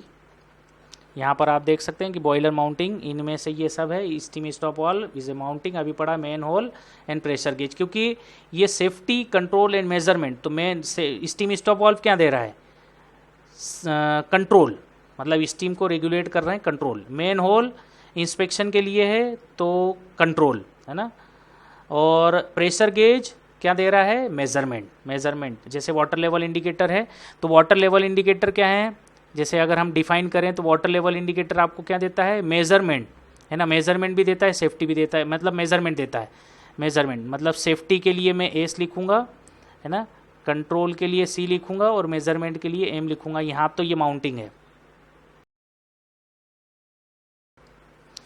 वाटर लेवल इंडिकेटर क्या है, मतलब वाटर के लेवल को इंडिकेट करता है यानी मेजरमेंट देता है, मेजरमेंट का है। प्रेशर गेज भी मेजरमेंट देता है। सेफ्टी वॉल्व क्या देता है, सेफ्टी देता है। स्टीम स्टॉप वॉल्व क्या है, कंट्रोल देता है। ब्लो ऑफ वॉल्व क्या देता है, मतलब कंट्रोल ही हम समझ सकते हैं इसको, सेफ्टी नहीं देता। अच्छा सेफ्टी देता है, बिल्कुल अभी हमने पढ़ा था, तो ये सेफ्टी भी हो गया और कंट्रोल भी हो गया देखा जाए तो। फीड चेक वॉल्व क्या देता है, फीड चेक वॉल्व कंट्रोल देता है, वाटर को कंट्रोल कराता है ना, कंट्रोल देता है। फ्यूजिबल प्लग, फ्यूजिबल प्लग क्या देता है, सेफ्टी। मेन होल क्या है, इंस्पेक्शन के लिए है, तो सेफ्टी या कंट्रोल दोनों में आ जाएगा, सेफ्टी एंड कंट्रोल। ये इस तरीके से 3 चीज़ें हमें देखनी है तो माउंटिंग में आ जाएगा। नेक्स्ट क्वेश्चन देखते हैं, question number 126, which of the following is not a boiler accessories. इसमें से बताओ बॉयलर एसेसरीज कौन सी नहीं है, नॉट है ना, ऐसे क्वेश्चन घूम करके आते हैं। तो इसमें बताए फीड पंप क्या है, ये एसेसरीज है। स्टीम ट्रेप यहाँ पर देख लीजिए, बॉयलर माउंटिंग ये है, बॉयलर एसेसरीज ये रही, तो steam trap is an accessories है ना। और स्टीम सेपरेटर ये भी एसेसरीज है। आपको पूछा है एसेसरीज कौन नहीं है, मड होल है ना, मड होल वही है, मतलब जो ब्लो अप कॉक से जो जुड़ा होता है, तो ये क्या है, माउंटिंग है, माउंटिंग है ना। करेक्ट आंसर यहाँ पे क्या है, डी, ये माउंटिंग। बॉयलर माउंटिंग और एसेसरीज आप देख सकते हैं। सुपर हीटर ये 3 टाइप के, देखो feed pump, steam trap, steam separator. ये डायग्राम मैंने अपने से बनाया है बहुत मेहनत करके, इसीलिए मैं आपको बोलता हूँ बेस्ट डायग्राम आपको मिलेगा। इसका सर्किट बहुत अच्छा मैंने बनाया है, मतलब इसमें अगर आप सर्किट देखोगे कि इसका फ्लो कैसे कैसे है, वो बहुत इंपॉर्टेंट है। हर जगह पे मैंने लिख दिया है TG1, TG2, TG3 क्या करता है, आगे हम देखते हैं। ये बॉयलर एसेसरीज का डायग्राम है। एसेसरीज कौन सी हो गई, super heater, economiser and air preheater, ये बॉयलर की 3 मेन एसेसरीज हैं। ये बोर्ड पे बहुत पहले 2016 में पढ़ाया हुआ है, और ये पाइप डायग्राम में उस समय बनवाता था, तो थोड़ा कॉम्प्लिकेटेड लगा, इस तरीके का नहीं बनाया इसलिए मैंने, लेकिन ये भी अच्छा लुक है। फंक्शन ऑफ बॉयलर एसेसरीज़ क्या है, 3 मतलब बॉयलर की जो एसेसरीज़ हैं वो क्या है, economiser, air preheater and super heater. पढ़ लोगे तो समझ में आए। इकोनोमाइज़र इज ए डिवाइस, क्या करता है इकोनोमाइज़र, देखो याद रखना है, जो वाटर का टेम्परेचर बढ़ा है, टेम्परेचर ऑफ वाटर, ये वाटर का टेम्परेचर बढ़ाता है। इकोनोमाइज़र कैसे, जो हीट गैसेज, फ्लू गैसेज जो फ्लो होकर के जा रही हैं, यहाँ से जो ये फ्लू गैसेज देखे, यहाँ पर ये अपनी हीट तो ट्रांसफ़र कर दिया वाटर को, वाटर बन गया स्टीम, यहाँ पे mass of air plus mass of fuel है, और ये फ्लू गैसेज बन करके जा रही हैं इस तरीके से। ये फ्लू गैसेज फिर निकल करके आगे चली गई इस तरीके से। तो ये फ्लू गैसेज जब जा रही हैं तो इनकी हीट को यूटिलाइज़ करते हैं। तो सबसे पहले लगा होता है सुपर हीटर, देन उसके बाद लगा होता है इकोनोमाइज़र, देन एयर प्रीहीटर। तो बता देता हूँ क्या है। इकोनोमाइज़र का पर्पस है वाटर का टेम्परेचर बढ़ाना, टेम्परेचर ऑफ वाटर इंक्रीज करता है। सुपर हीटर का मतलब है टेम्परेचर ऑफ स्टीम बढ़ाता है, और एयर प्रीहीटर का मतलब है टेम्परेचर ऑफ एयर, एयर के टेम्परेचर को बढ़ाता है। ये 3 डिवाइस है, 3 काम करते हैं, याद रख लेना है। Air preheater temperature of air, air के टेम्परेचर को बढ़ाता है। ये क्या है, temperature of water, temperature of water, clear है। तो जो एयर के टेम्परेचर को बढ़ाए by utilising the heat energy of the flue gases, that is called, या hot gases, air preheater. Super heater ये हम क्यों करते हैं, क्योंकि ये तो हीट वेस्ट हो जाती, या अगर डायरेक्ट हम चिमनी दे देते तो वेस्ट हो जाती, तो हमने इसको थोड़ा सा स्टीम का टेम्परेचर बढ़ा के यूज़ कर लिया, थोड़ा वाटर का टेम्परेचर और थोड़ा सा एयर का टेम्परेचर। नेक्स्ट क्वेश्चन देखें, स्टीम, अच्छा आगे का स्टीम सेपरेटर। स्टीम सेपरेटर क्या है, वाटर से स्टीम को सेपरेट करता है, मतलब स्टीम से वाटर को सेपरेट करता है, और ये जनरली टरबाइन के पास में लगा होता है, मैं बता दूंगा अभी। और स्टीम ट्रैप जो है पाइपलाइन में ही कहीं लगा होगा, लेकिन स्टीम सेपरेटर के साथ भी लगा होता है, बता दूंगा आगे, आपको समझ में आ जाएगा। इनका काम है, स्टीम सेपरेटर और स्टीम ट्रैप दोनों का काम है स्टीम को और वाटर को सेपरेट करना। वाटर जो पाइपलाइन में, जैसे वाटर फ्लो होकर के गया बॉयलर से, बॉयलर से जब वाटर फ्लो होकर के गया और ये स्टीम टरबाइन में जाएगा, तो जाते जाते रास्ते में पाइप में कंडेंसेशन हो जाता है है ना, स्टीम कंडेंस हो जाएगी। तो यहाँ पे बीच में हम ये डिवाइसेस लगा देते हैं, ये क्या करेंगे, वाटर को नीचे ड्रेन कर देते हैं और स्टीम को आगे सेंड कर देंगे। दोनों का काम एक ही है, स्टीम सेपरेटर और स्टीम ट्रैप। याद रखना है स्टीम सेपरेटर टरबाइन के जस्ट पहले लगा होता है, यहाँ पे लगा होता है स्टीम सेपरेटर। फीड पंप जो वाटर को फीड करता है ना, ये भी एक बॉयलर एसेसरीज है। तो एंड डायग्राम में देखो क्या हुआ, यहाँ से फ्लू गैसेस हॉट गैसेस बनी, ये हॉट गैसेस गई, फ्लू गैसेस यानी हॉट गैसेस हैं, ये हॉट गैसेस हैं, ये हॉट गैसेस गई बॉयलर में, मतलब यहाँ से वाटर को स्टीम बना लिया। तो यहाँ से क्या निकल रही है, स्टीम। ये क्या निकल रही है, स्टीम। यहाँ से स्टीम पाइप के अंदर फ्लो हो रही है और यहाँ से हॉट गैसेस जो चिमनी में जाने वाली थी उसको पहले हमने सुपर हीटर में भेज दिया, उसने अपनी हीट किसको ट्रांसफ़र कर दी, स्टीम को। और जब ये स्टीम निकली तो स्टीम का टेम्परेचर बढ़ गया, सुपर हीटर। तो super heater is a device which increases the temperature of steam by utilising the heat energy of the flue gases.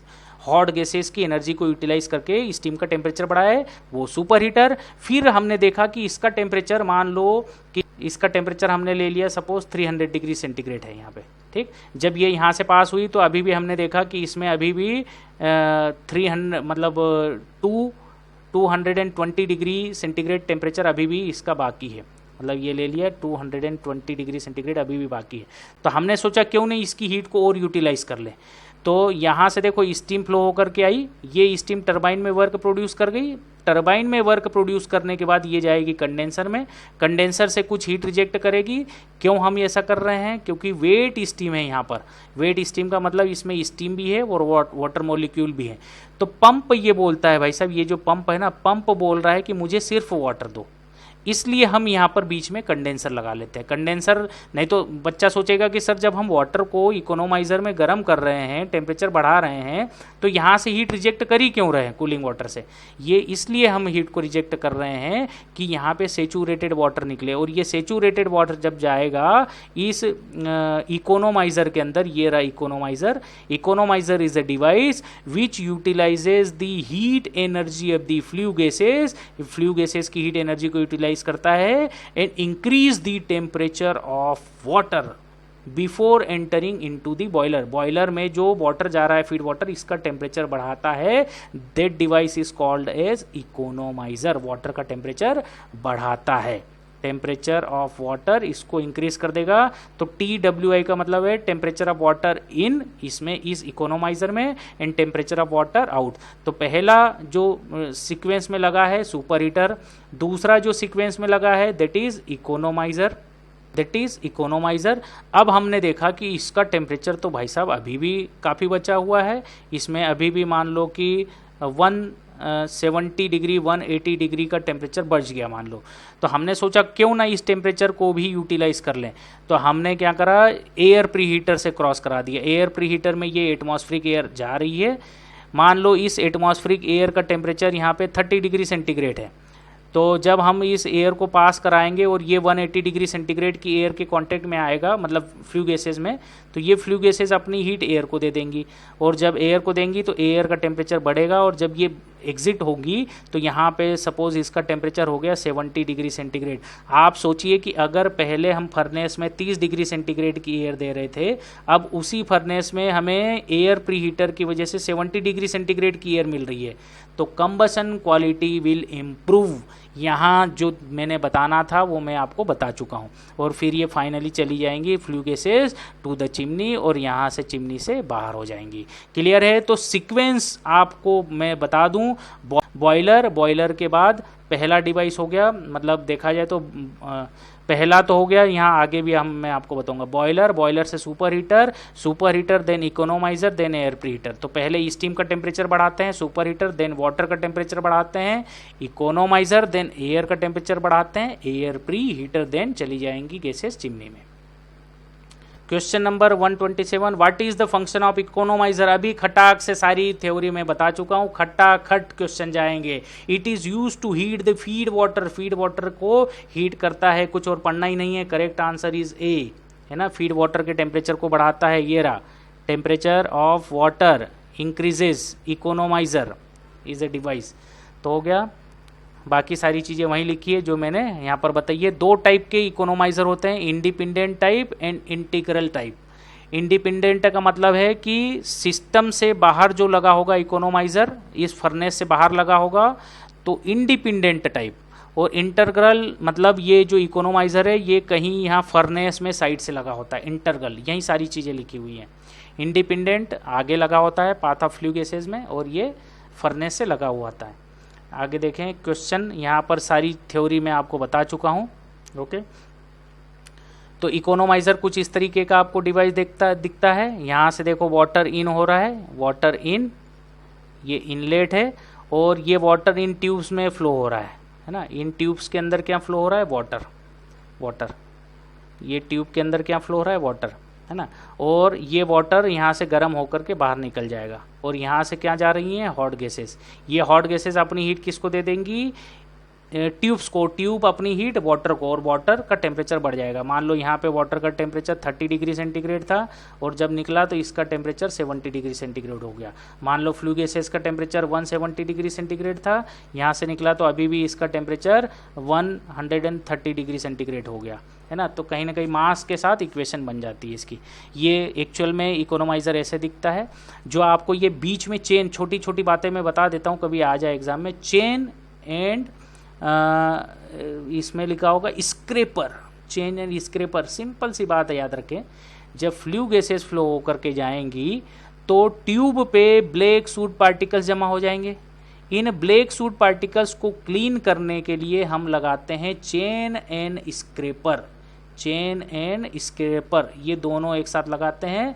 इससे हम क्या करते हैं, चेन एंड स्क्रेपर, ये स्क्रेपर ये व्हील्स पे लगे हैं। जब आप इसको चेन को अप एंड डाउन करेंगे तो ये स्क्रेपर अप एंड डाउन होंगे, और ट्यूब पे जो ब्लैक सूट पार्टिकल्स लगे हैं इनको क्लीन कर देगा। तो ये एक काम है, आपको ये एक्स्ट्रा चीज़ पता होना चाहिए ना। और जब आप इसको रब करोगे, स्क्रैप करोगे, अप एंड डाउन मोशन कराओगे, तो जो ब्लैक सूट पार्टिकल होंगे वो यहाँ पर कलेक्ट हो जाएंगे। देखो सूट चेम्बर, छोटी छोटी चीज़ें हैं जो बहुत मुश्किल से आपको शायद ये परेशान करेंगी, क्यों लगे हैं ना।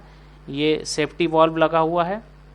आगे देखें हम, the function of an economiser, economiser अब तो आसान है। Increase the temperature of air, गलत बात है। Increase the enthalpy of feed water, feed water की एंथैल्पी बढ़ाता है। Correct answer is B. खटाखट जाएंगे question.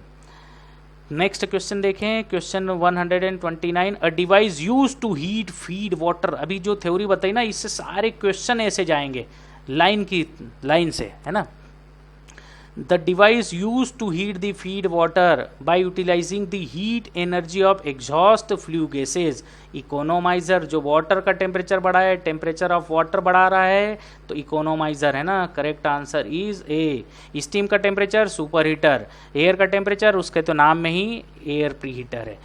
Question number 113, what happened due to high temperature of feeds water in the economiser. Economiser में भाई साहब अगर ये टेम्परेचर आप बढ़ा दोगे, पहले वाटर को मान लो कि अगर नॉर्मली वाटर का टेम्परेचर 30 डिग्री सेंटीग्रेड था, और आपने इकोनोमाइज़र से पास कराया और टेम्परेचर बढ़ा करके इसका कर लिया आपने 80 डिग्री सेंटीग्रेड, तो फ़ायदा होगा ना। 80 डिग्री सेंटीग्रेड से अब स्टीम, वाटर को स्टीम बनाना पड़ेगा। पहले वाटर को 30 डिग्री से स्टीम बनाना चालू करना पड़ रही थी, तो फ्यूल कंजम्पशन हमें कम हीट देना पड़ेगी, है ना। यहाँ पे क्या है, हीट, कम हीट देना पड़ेगी। ये क्या है, फर्नेस, लिखना भूल गया मैं, this is furnace, furnace. Okay, तो फ्यूल कंजम्पशन को इंक्रीज करता है, नहीं गलत बात। Mechanical fuel, mechanical efficiency, fuel consumption decrease, बिल्कुल सही बात। करेक्ट आंसर सी होगा भाई, बिना कहे कोई दिक्कत ही नहीं है। फ्यूल कंजम्पशन को कम करेगा क्योंकि जल्दी जल्दी वाटर से स्टीम बनेगी। करेक्ट आंसर सी। नेक्स्ट देखें, है ना, अभी इकोनोमाइज़र की बात हो रही है, ये रही। Through what is feed water from hot well is passed through before entering steam and water drum in the Lamont boiler और एनी बॉयलर। लोमोंट ऐसे ही बोल दिया, लोमोंट में एक्चुअली ये कंडेंसर हट जाता है, ये कंडेंसर वाला पार्ट हट जाएगा और ये स्टीम कहाँ पर चली जाएगी, एक हॉट वेल में चली जाएगी। ये हॉट वेल है ना, इस हॉट वेल से फिर हम क्या करते हैं, इसको लिफ्ट करेंगे और इकोनोमाइज़र में कनेक्ट कर देंगे। बात मेरी आप समझे। यहाँ से ये डायरेक्ट ऐसे चले जाएगा हॉट वेल में, और यहाँ हॉट वेल से फिर हम वाटर को लिफ्ट कर लेंगे और इकोनोमाइज़र में दे देंगे, देन ये चले जाएगा किसमें, बॉयलर में। तो इकोनोमाइज़र होगा correct answer. Correct answer is B. Okay, question number 132 आपको पूछा है how many type of economiser are there, कितने टाइप के इकोनोमाइज़र है, 6 टाइप के इकोनोमाइज़र है ना, 6 type. Correct answer is C. कौन कौन से टाइप है, steaming type economiser, non steaming. अभी आपको इनकी वर्डिंग के साथ मैं बता दूंगा कि कैसे इनको याद रखना है, क्योंकि टू द सिलेबस किसी किसी यूनिवर्सिटी में ये सिलेबस में है, किसी में नहीं है, कॉम्पिटिटिव एग्जाम में आते हैं। बता देता हूँ, इंटरगल, कंडेंसिंग और नॉन कंडेंसिंग, है ना। तो मेजर कैटेगरी इसकी जो है इंडिपेंडेंट और इंटरगल 2 थी, है ना। लेकिन ये कितने टाइप के होते हैं, 6 टाइप के, है ना। स्टीमिंग टाइप का मतलब है कि इकोनोमाइज़र में थोड़ी सी स्टीम बन गई, जबकि हम नहीं चाहते कि पंप के पहले इकोनोमाइज़र वाटर किसको देगा, पंप को देगा। यहाँ पे देखिए, इकोनोमाइज़र ये वाटर किसको देगा, पंप को, और पंप बोलता है कि मुझे वाटर देना, स्टीम पार्टिकल नहीं चाहिए, है ना। तो 6 टाइप में हम देखें कि जिसमें हल्की फुल्की स्टीम बन जाती है वो स्टीमिंग टाइप इकोनोमाइज़र है ना, जिसमें इकोनोमाइज़र के अंदर हम नहीं चाहते कि वाटर स्टीम बने, लेकिन अगर 5 से 7% स्टीम जिसमें बन जाती है वो स्टीमिंग टाइप इकोनोमाइज़र होता है। नॉन स्टीमिंग टाइप इकोनोमाइज़र में सेचुरेशन टेम्परेचर, जैसे मान लो किसी का सेचुरेशन टेम्परेचर 200 डिग्री सेंटीग्रेड है, तो सेचुरेशन टेम्परेचर का 75% के अंदर ही ये मतलब इकोनोमाइज़र वाटर को गर्म करेगा, है ना। तो 200 डिग्री सेंटीग्रेड का 75% हम बोल सकते हैं कि 3/4। इंडिपेंडेंट, तीसरा है इंडिपेंडेंट, इसको ग्रीन इकोनोमाइज़र भी बोलते हैं, और ये मीडियम प्रेशर के लिए होता है। Green economiser medium pressure, independent होता है 25 बार प्रेशर तक इसको हम यूज़ करते हैं, ठीक है। इकोनोमाइज़र को जहाँ पे प्रेशर कम हो वाटर का जो बॉयलर में जा रहा है। और इसमें एक चीज़ है कि direction of flow of flue gases around the tube is opposite to the flow of water. Flow of water और जो फ्लू गैसेज हैं इनकी डायरेक्शन अपोजिट होती है। जैसे फ्लू की डायरेक्शन लेफ्ट टू राइट है, तो water right to left flow होगा, अपोजिट डायरेक्शन। याद रखना, ये दोनों याद रखना। इंडिपेंडेंट को ग्रीन इकोनोमाइज़र बोलते हैं, क्योंकि ये फर्नेस से बाहर लगा होता है, इसलिए ग्रीन इकोनोमाइज़र बोलते हैं। और मीडियम प्रेशर 25 बार प्रेशर में यूज़ होता है, और डायरेक्शन ऑफ फ्लू गैसेज और हॉट वाटर अपोजिट होती हैं। इंटरगल इकोनोमाइज़र, इंटरगल होता है economiser install close to the boiler, boiler के जस्ट पास में लगा होगा, इंटरगल याद रखना है। इंडिपेंडेंट बाहर, इंटरगल पास में कहीं लगा होगा। कंडेंसिंग एंड नॉन कंडेंसिंग, ये स्टीमिंग और नॉन स्टीमिंग है। कंडेंसिंग और नॉन कंडेंसिंग का मतलब क्या है कि reduce the flue gas temperature below condensation temperature as low as 25 degree, not 25 degree, by 25 degree. जैसे मान लो 200 डिग्री सेंटीग्रेड की फ्लू गैसेज हैं, तो 25 डिग्री टेम्परेचर कम कर देती हैं। They are increase the boiler efficiency. Condensing type का जो इकोनोमाइज़र है ये बॉयलर की एफिशिएंसी बढ़ाता है 10 से 15%। और fuel should not be sulphur नहीं होना चाहिए फ्यूल में, कंडेंसिंग में। नॉन कंडेंसिंग की बात करते हैं तो ये थर्मल पावर प्लांट में यूज़ होता है, याद रखना। Non condensing, condensing natural gas fired thermal power plant में, है ना। Natural gas fired thermal power plant में कंडेंसिंग, और थर्मल पावर प्लांट में, नॉर्मली थर्मल पावर प्लांट में नॉन कंडेंसिंग। याद रखिएगा। यहाँ पे करेक्ट आंसर तो हो गया आपका सी। अब खटाखट चलें, इकोनोमाइज़र ये आप देख ही सकते हैं, बता चुका हूँ मैं आपको पहले भी। which is the most common type of economizer used in the thermal plant, है ना। जो स्टार्टिंग से पढ़ेगा उसको सारी चीज़ें क्लियर हो जाएंगी। थर्मल प्लांट में कंडेंसिंग और नॉन कंडेंसिंग में से एक है non condensing thermal power plant. देखिए ये थर्मल पावर प्लांट में कौन यूज़ हो रहा है, नॉन कंडेंसिंग, है ना। Correct answer is D, thermal power plant में कौन यूज़ होता है, नॉन कंडेंसिंग। नेक्स्ट देखिए question number 134, which type of economiser used in natural condensing. यहाँ पर देखिए used in natural gas fired thermal power plant, है ना। तो करेक्ट आंसर यहाँ पे क्या हो गया, कंडेंसिंग, ए। ठीक। Question number 135, which of the following statement about vertical tube economiser, ये ग्रीन इकोनोमाइजर लिखा है। ग्रीन इकोनोमाइजर याद आया किसको बोलते हैं, यहाँ पर ग्रीन इकोनोमाइजर इंडिपेंडेंट, जो बाहर लगता है। ग्रीन का मतलब आप समझे, जो बॉयलर के जस्ट पास में कहीं लगा होगा वो डीप मतलब इंटरगल टाइप का, और जो बॉयलर से बाहर लगा होता है that is independent economiser. It is used with, आपको बताना है फॉल्स इसमें क्या है, गलत क्या है ना। तो it is used with boiler operating pressure, low pressure में ये काम में आता है। कहीं और मैंने दिया है, नहीं दिया। ये लो प्रेशर में काम में आता है, ओके है। It is an integral type, गलत बात है, ये तो इंडिपेंडेंट टाइप है। यहाँ पे देखिए ये इंडिपेंडेंट है ना। इंटरगल ये गलत है, नॉट ओके। बाकी तो कुछ देखना ही नहीं है, यही बताना था, है ना। और इसकी डायरेक्शन, अरे ये नॉट ओके है, नॉट ओके। और ये तो भाई साहब ओके है, नॉट ओके, है ना। ये the direction of flow of flue gases is opposite to the water, water से अपोजिट है। It consist of blow off cock for removal of sediments, ये तो होता ही है। करेक्ट आंसर यहाँ पर बी है, जो गलत है। Question number 136, what is the function of super heater. Super heater का फंक्शन क्या है, सारी थ्योरी मैं आपको बता चुका हूँ। आप क्वेश्चन नंबर 126 से लेकर के 127 के बीच में जो आप वीडियो देख लेंगे तो सारा कंसेप्ट क्लियर हो जाएगा। ज़्यादा बताने की मुझे ज़रूरत नहीं है। यहाँ पर देखिए, ये मैंने बताया था, super heater is a device which utilises the heat energy of the flue gases and increases the temperature of steam. तो टेम्परेचर, स्टीम के टेम्परेचर को बढ़ाता है by utilising the heat energy of the flue gases. ऐसे device को बोलते हैं super heater. Okay, देखिए सुपर हीटर के बारे में थोड़ा सा मैं आपको बता देता हूँ, हालांकि यहाँ पर ऑब्जेक्टिव में ज़रूरत नहीं है, फिर भी अगर किसी को वर्किंग देखना है तो मैं एक बार खाली बताऊँगा। देखिए यहाँ पे देखिए, ये आपको क्या दिख रहा है, यहाँ पर स्टीम है और ये वाटर है ना। यहाँ ये फर्नेस वाला पोर्शन है, ये फर्नेस वाला पोर्शन है, यहाँ हीट जनरेट हो रही है। ये फायर ट्यूब्स हैं, इसमें देखिए valve 1, valve 2 and valve 3, 3 valve हैं, यहाँ से स्टीम हम यूज़ करते हैं। इस डायग्राम में देखिए यहाँ पे आपको 3 वाल्व दिख रहे हैं। V1 शॉर्ट में बता दूंगा, V1 V2, हालांकि लंबे वीडियो का काम इस छोटे से इसमें मैं आपको बता दूंगा। And this is V3, 3 valve है ना। अगर आपको सेचुरेटेड स्टीम चाहिए, मतलब normal steam,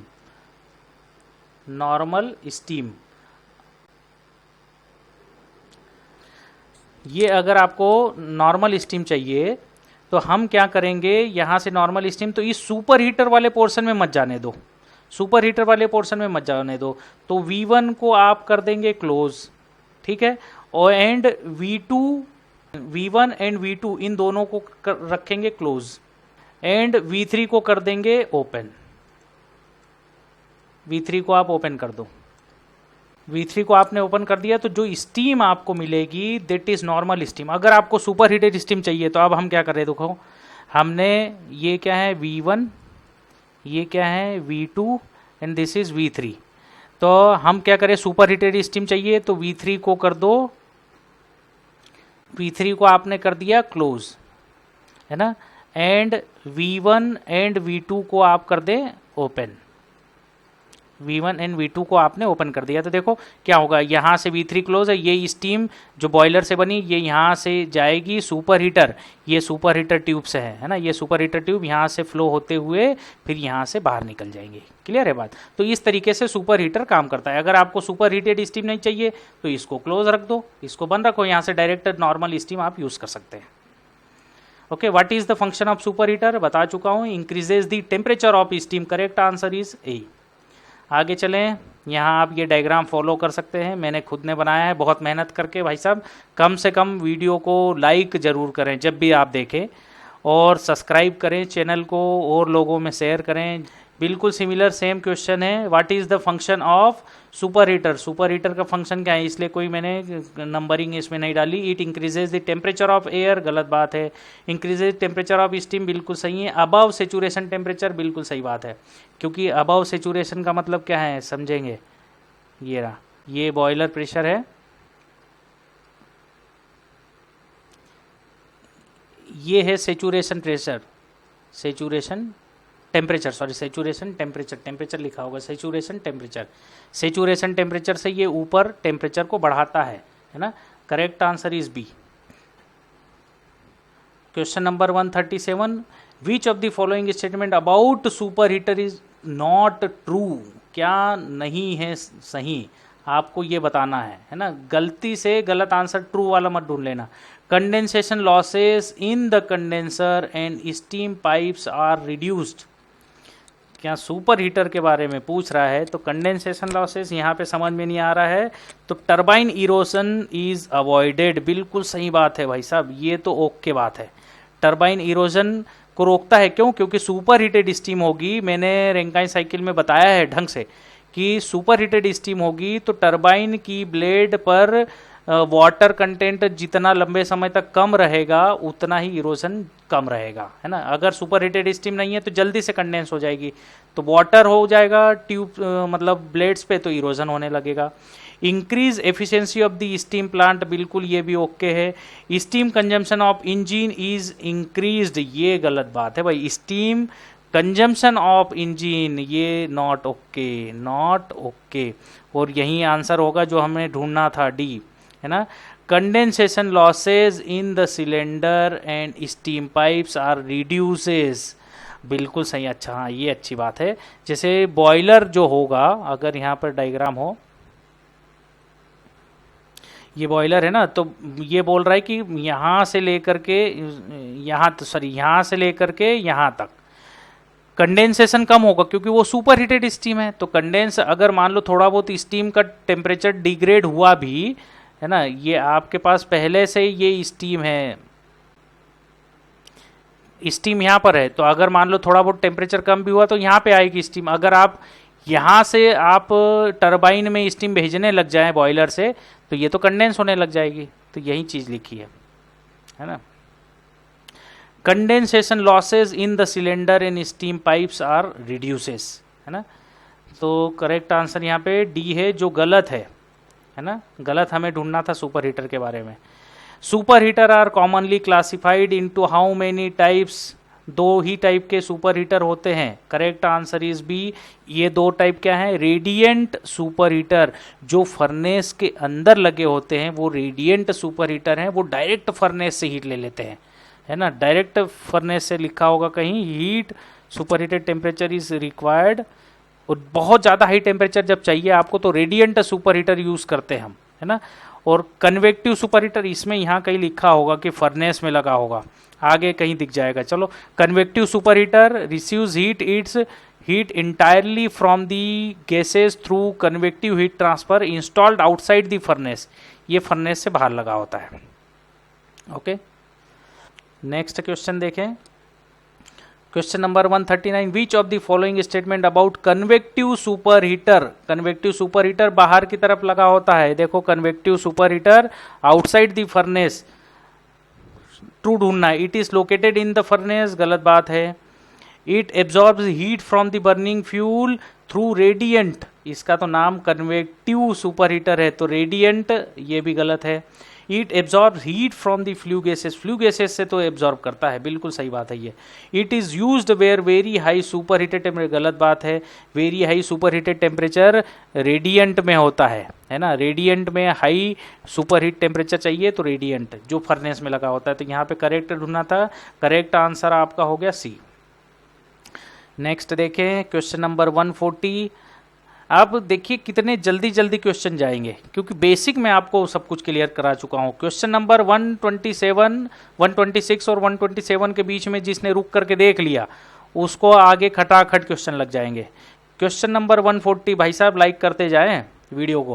question number 140, which material are used for super heater tubes, super heater tubes में निकल ये क्रोमियम मोलिब्लेंडम हम यूज़ करते हैं, इसकी प्रॉपर्टी क्या है यही लिखा हुआ है, थोड़ा बहुत आप इसको पढ़ लेना। ये अलॉय स्टील के अलॉय से बनती हैं और हाई टेम्परेचर को विथस्टैंड करती है, हाई टेम्परेचर पे ये रहती हैं, है ना। ये हाई टेम्परेचर पे काम अच्छे से करेंगी, हीट एब्जॉर्बिंग कैपेसिटी अच्छी है।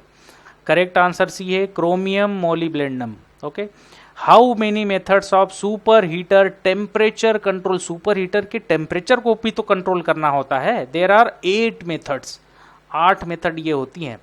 पढ़िए इसको, 8 मेथड कौन सी है, देखिए एक्सप्लेनेशन क्या है। 8 method of super heating bypassing the furnace, एक एक चीज मैं अभी बता दूंगा आपको, देखिए कंफ्यूज नहीं होना। Super heater are commonly classified into, super heater की क्लासिफिकेशन दो है, radiant and convective. Radiant furnace के अंदर लगा होता है, कन्वेक्टिव बॉयलर के फर्नेस के बाहर लगा होता है। जब आपको हाई टेम्परेचर चाहिए तो रेडिएंट सुपर हीटर, जब लो टेम्परेचर चाहिए नॉर्मल टेम्परेचर तो कन्वेक्टिव सुपर हीटर। लेकिन ये बोल रहा है कि सुपर हीटर के टेम्परेचर को कंट्रोल करने के लिए कितनी मेथड्स हैं, 8। बाईपास दी फर्नेस, बाईपास दी फर्नेस मतलब अगर आपको टेम्परेचर कम करना है तो एक क्या करेंगे हम, मतलब बाईपास दी फर्नेस, फर्नेस से बाहर आप लगाएं या फर्नेस से गैसेस को सुपर हीटर में कम भेजें। Tilting burner in the furnace, burner को टिल्ट करके हम क्या करते हैं, कम हीट सप्लाई करते हैं सुपर हीटर में, अगर सुपर हीटर फर्नेस में लगा है तो। ऑक्सिलरी बर्नर अलग से, अगर आपको ज़्यादा टेम्परेचर बढ़ाना है तो ऑक्सिलरी अलग से एक बर्नर लगा करके हम सुपर हीटर में हीट ट्रांसफर करते हैं। D super heater using water spray, हम क्या करते हैं बीच बीच में, अगर मान लो स्टीम को कंट्रोल करना है, आपको 400 डिग्री 400 डिग्री सेंटीग्रेड की स्टीम चाहिए थी, 420 हो गया तो ऑटोमेटिक स्प्रे ट्यूब्स पे हो जाएगा और वो टेम्परेचर को मेंटेन कर देगा। तो ये 4th हो गया। 5वां है प्री कंडेंसिंग कंट्रोल, मतलब प्री कंडेंसिंग कंट्रोल का मतलब है कि कंडेंस कर ले जाए, किसी तरीके से हीट रिजेक्ट करें और उसको कंडेंस कर दे, जैसे स्प्रे करा वैसे हम किसी और मेथड से इसको कंट्रोल कर सकते हैं। गैस सर्कुलेशन, गैस सर्कुलेशन का मतलब है कि कम गैसेस सर्कुलेशन करा करके या गैसेस के सर्कुलेशन को कंट्रोल करें। गैसेस के सर्कुलेशन को, क्वांटिटी को, mass flow rate of flue gases कम या ज़्यादा करेंगे तो सुपर हीटर के टेम्परेचर, सुपर हीटर की स्टीम के टेम्परेचर को कंट्रोल किया जा सकता है। ट्वीन फर्नेस अरेंजमेंट, एक से ज़्यादा मतलब 2 फर्नेस लगी हो अलग अलग लोकेशन पे जो एक सुपर हीटर के लिए अलग से हो। A coil immersion in the boiler, boiler drum के अंदर जहाँ पर स्टीम बन रही है उसी में हम स्टीम को दोबारा फ्लो करा दें ताकि वो सुपर हीटेड हो जाए। Coil immersion in the boiler drum, है ना। तो 8 मेथड्स हैं, करेक्ट आंसर बी है ना। पता होना चाहिए वैसे, कभी मान लो इनमें से आ जाए तो याद आ जाएगा आपको। What is the function of air pre heater, अब आ गया भाई एयर प्री हीटर, है ना। ये कुछ super heater, economiser, air pre heater. Air pre heater का तो नाम ही है कि एयर को गर्म करके फर्नेस में देना। तो एयर इन हो रही है, एयर इन हो रही है और सपोज यहाँ पे टेम्परेचर ऑफ एयर मान लो 30 डिग्री सेंटीग्रेड है ना। यहाँ पे आप इसका एक्सप्लेनेशन देख सकते हैं। टेम्परेचर ऑफ एयर, यहाँ से एयर फ्लो होकर के जा रही है कुछ इस तरीके से और ये किस में चली जाएगी, टू फर्नेस, है ना। ये फर्नेस में चली जाएगी और टेम्परेचर सपोज इसका बढ़ करके हो गया 80 डिग्री सेंटीग्रेड। अब फर्नेस की क्वालिटी बढ़ जाएगी भाई। तो what is the function of air pre heater, it increases the temperature of air before it entering into the furnace. यहाँ पे ये किस में चली जाएगी, फर्नेस में चली जाएगी ये एयर। तो बिल्कुल सही जवाब है, करेक्ट आंसर इज ए, कुछ देखना ही नहीं है ना। नेक्स्ट क्वेश्चन यहाँ पर आप देख सकते हैं, देखो सबसे पहले लगा है सुपर हीटर, उसके बाद सुपर हीटर ने स्टीम का टेम्परेचर बढ़ाया by utilising the heat energy of the flue gases. उसके बाद इकोनोमाइजर वाटर का टेम्परेचर बढ़ाया by utilising the heat energy of flue gases. उसके बाद एयर प्री हीटर लगा है जिसने एयर का टेम्परेचर बढ़ाया by utilising the heat energy of flue gases. Okay, next question देखते हैं। Question number 143, what is the function of air preheater in the boiler. Air preheater बता ही चुका हूं, preheat the air before entering into the boiler. Boiler नहीं, ये गलत जवाब है, फर्नेस, फर्नेस आता है ना। Preheat the air before entering the furnace, ना कि बॉयलर, बॉयलर की फर्नेस। अगर आप पूछता सही था। Recover the heat from the flue gases, बिल्कुल सही जवाब, फ्लू गैसेस की हीट को रिकवर करता है। हीटिंग ऑफ इकोनोमाइजर गलत बात है, reheat of flue gases correct answer B ही है ना। इकोनोमाइजर का तो वर्ड ही नहीं आता। 144, select the benefit of preheating the air. Air preheater increase the thermal efficiency, correct answer is A, है ना। यहाँ पर डिक्रीज द पावर कंजम्पशन, नहीं, गलत बात है। प्रीहीट करने से नहीं फायदा। कंट्रोल्ड स्टीम कैपेसिटी, कोई मतलब ही नहीं है। ऑक्सीडेशन मतलब नहीं है, correct answer is A. Increase the thermal efficiency, air preheating की वजह से थर्मल एफिशिएंसी बढ़ती है। जल्दी जल्दी ज़्यादा हीट बनेगी, है ना। एक्सप्लेनेशन यहाँ देखिए आप, increase thermal efficiency is one of the benefit है, थर्मल एफिशिएंसी बढ़ा देता है एयर प्रीहीटर, लेकिन मेन बेनिफिट क्या है, इंप्रूव दी कंबशन क्वालिटी बढ़ाता है, efficient use of low grade fuel, अगर जिसकी कैलोरीफिक वैल्यू कम है, सीवी जिसका कम है, उसको भी हम इसमें यूज कर सकते हैं, लो ग्रेड फ्यूल, है ना। सेविंग इन फ्यूल कंजम्पशन को सेव करते हैं, बिल्कुल सही बात है। Increase the steam generation capacity, जल्दी स्टीम बनेगी भाई, सही बात है, करेक्ट आंसर ए है। 145 विच type of air heater consist of a bunch of hollow leaves of sheet metal, इसके नाम में देखो भाई, leaves of sheet metal, sheet यानी क्या, एक टाइप की प्लेट है ना। तो यहाँ से भी आप थोड़ा सा अंदाजा लगा सकते हैं, बाकी यहाँ पर थ्योरी आप पढ़िए। देखिए एक्सप्लेनेशन दिया है, the types of air preheater consist a bunch of hollow leaves, पहले टाइप का है ये, फर्स्ट, सेकंड और ये थर्ड है, 3 टाइप के होते हैं। कौन कौन से, ये प्लेट टाइप होता है, प्लेट टाइप में क्या है, बंच ऑफ हॉलो लीव्स यानी पत्तियों जैसे रहेंगी, है ना, of sheet metal electrically welded, ये वेल्डेड होते हैं, असेंबल्ड इन हाउसिंग, एक हाउसिंग में असेंबल्ड होते हैं, है ना। और क्या है, गैस पैसेज और ऑफ डिफरेंट विड्थ, मतलब जैसे जैसे एयर प्रीहीटर में गैसेस पास होती जाएंगी विड्थ अलग अलग होगी। तो प्लेट टाइप में याद रखना है बंच ऑफ हॉलो लीव्स, और ट्यूबुलर में याद रखना है, ट्यूबुलर को हम रेक्यूपरेटिव एयर प्रीहीटर भी बोलते हैं, रेक्यूपरेटिव एयर प्रीहीटर, है ना, रेक्यूपरेटिव। ये रीजनरेटर को एक और नाम इसका है, रीजनरेटर को स्टोरेज भी हम बोल लेते हैं, यहाँ पे नहीं लिखा है मैंने, लेकिन रीजनरेटर में क्या है, एक रोटर लगा होता है ना, और ये रोटर रोटेट होते रहता है 2 to 3 RPM के साथ। जब रोटेट होगा तो रोटर के आधे पोर्शन पे हॉट गैसेस आएंगी और आधे पोर्शन पे हॉट गैसेस नहीं, एयर आएंगी। जब ये आधे पोर्शन को गर्म कर देगा और जब ये रोटेट करेगा तो गर्म पोर्शन पे जब कोल्ड एयर आएगी तो उसका टेम्परेचर बढ़ जाएगा, यही सारी चीज़ इसमें लिखी है। These are often preferred in thermal station due to its compactness, accessibility and reduced weight। हालांकि इसका वेट कम होता है क्योंकि स्पेस कम चाहिए ना, वहीं रोटेट हो रहा है, हीट को एब्जॉर्ब कर लेता है और फिर बाद में एयर को दे देता है। तो अगर शीट एंड मेटल की बात करें, यहाँ पे करेक्ट आंसर ए होगा, है ना। समझ में आ रहा होगा, शॉर्ट में मेरे को बताना है, जो मैक्सिमम अवेलेबल कंटेंट होना चाहिए था वो मैं आपको बता रहा हूँ, ओके। क्योंकि बहुत सारे यूनिवर्सिटी के बच्चों के इसमें सिलेबस में नहीं है, कॉम्पिटिटिव एग्जाम के लिए आपको ये पता होना चाहिए, है ना।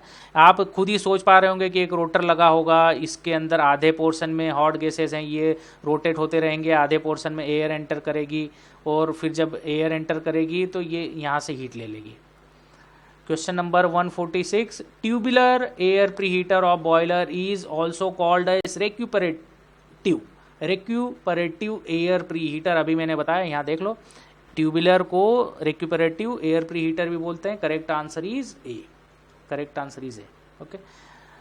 What does regenerative air reheater consist of? Rotor, reheater क्या रखता है? Rotor. A, correct answer is A. देखो, regenerative air preheater consist of a rotor and 2 to 3 RPM के साथ रोटेट करता है। जब रोटेट करता है तो आधे पोर्शन पे हॉट गैसेज रहती हैं, आधे पे एयर रहती हैं। जब दोबारा रोटेट होता है तो हॉट गैसेज एटमॉस्फेरिक एयर जो इन हो रही है वो गर्म वाले पोर्शन के साथ कांटेक्ट में आती है। Heat storage element transverse the heat, ये हीट स्टोरेज एलिमेंट जो हीट को एब्जॉर्ब करेगा कुछ देर, वो बाद में इसको इनकमिंग एयर को दे देगा। रोटर लगा होता है। Which type of air pre heater is often preferred at thermal station? Thermal station पे regenerative. Correct answer is A, thermal station पे रीजनरेटिव यूज होता है मोस्टली, है ना, प्रीफर्ड है एक्चुअली। नेक्स्ट क्वेश्चन देखें, question number 149, which of the following is not a valid type of air preheater?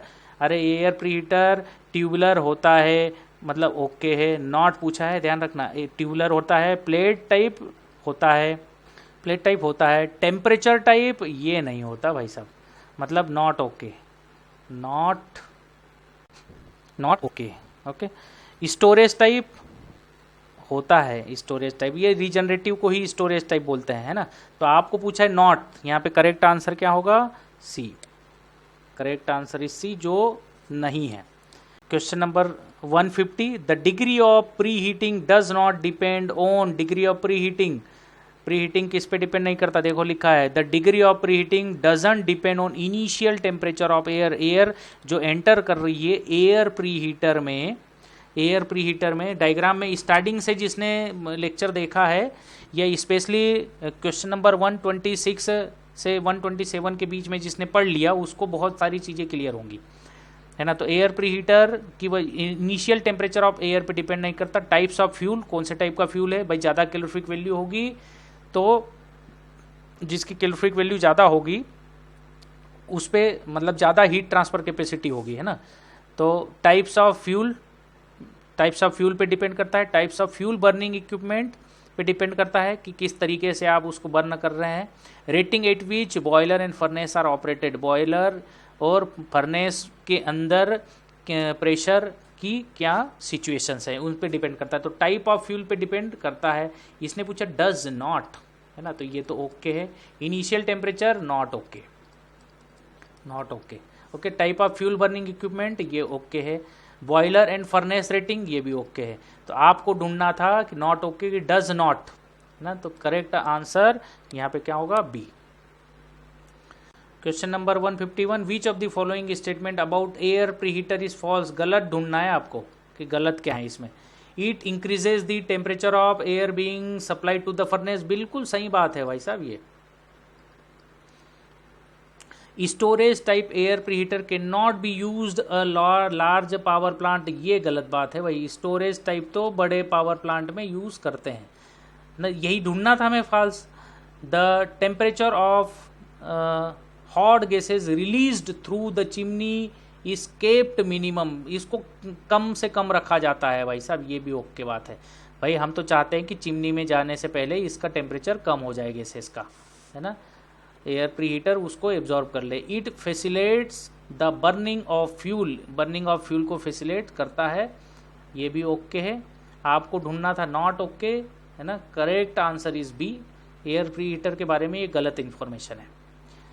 यहाँ पर एयर प्रीहीटर का आप देख सकते हैं, ये रहा एयर प्रीहीटर, यहाँ से एयर एंटर कर रही है और इस एयर ने हीट यहाँ से हॉट गैसेस ने एंटर कर रही है। क्वेश्चन नंबर 126 और 127 के बीच में समझ लेंगे, सब कुछ क्लियर है। एयर का टेम्परेचर यहाँ से बढ़ गया और ये चले गया, ठीक। आगे चलें। Question number 152, which of the following boiler accessories does not need flu gases. यहाँ पर देखिए सुपर हीटर फ्लू गैसेज को यूटिलाइज करता है, मतलब डज नॉट, यही तो उल्टे जवाब है। Does not flu gases economiser में ओके, प्री हीटर में यूज़ करते हैं ओके, सुपर हीटर में यूज़ करते हैं ओके, इंजेक्टर में यूज़ नहीं करते। यहाँ पे करेक्ट आंसर क्या होगा, C. Correct answer is C. दिखा देता हूँ इंजेक्टर क्या है, देखो ये रहा भाई, इंजेक्टर भी दिखा देते हैं, एक एक चीज़ क्लियर हो। यहाँ से steam I.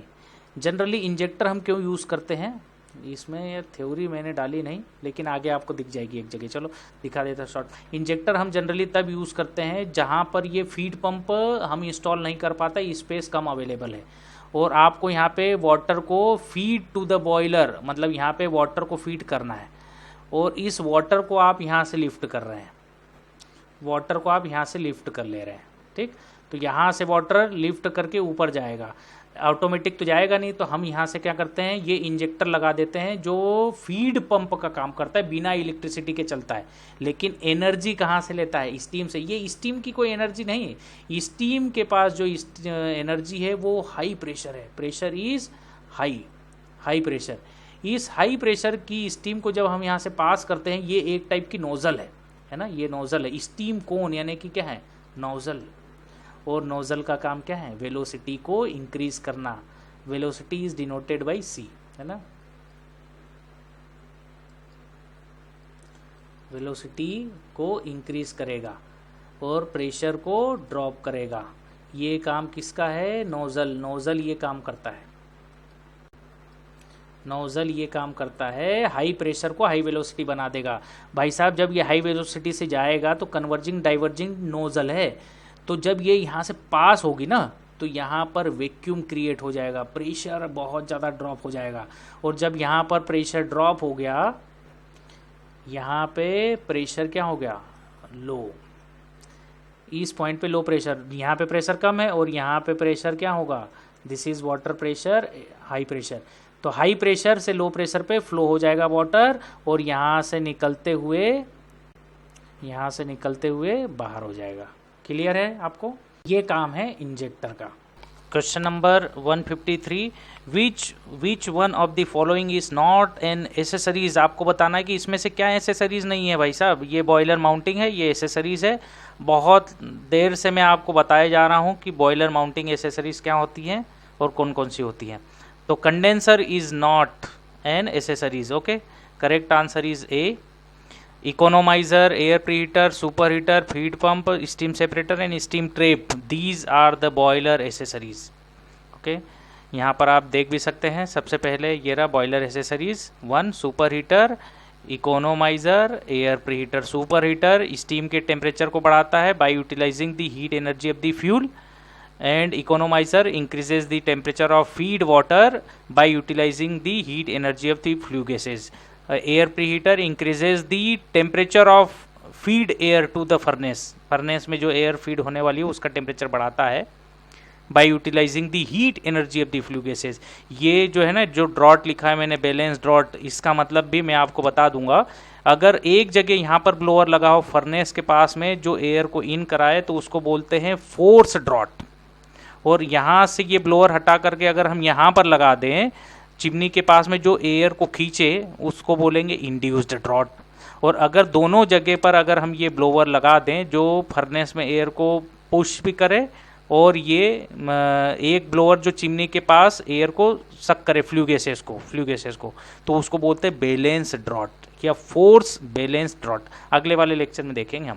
Question number 154, which one of the following sequence indicates the correct order of flue gases. Okay, तो आपको करेक्ट ऑर्डर बताना है। तो देखिए, अगर कभी भी आता है तो आपको ये दिमाग में रखना है, पहले तो ये ब्लोअर लगा होता है फर्नेस के पास 1, दूसरा डिवाइस क्या होगा, बॉयलर। तो पहले हो गया force draught fan, then boiler, then तीसरा है सुपर हीटर, देन फोर्थ है economiser.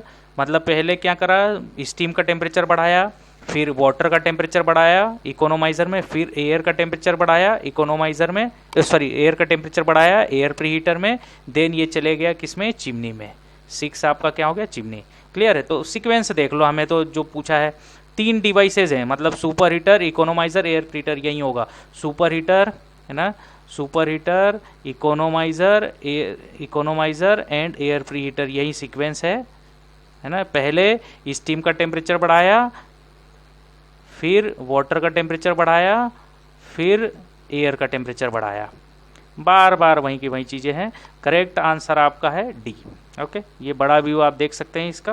Question number 155, consider the boiler accessories.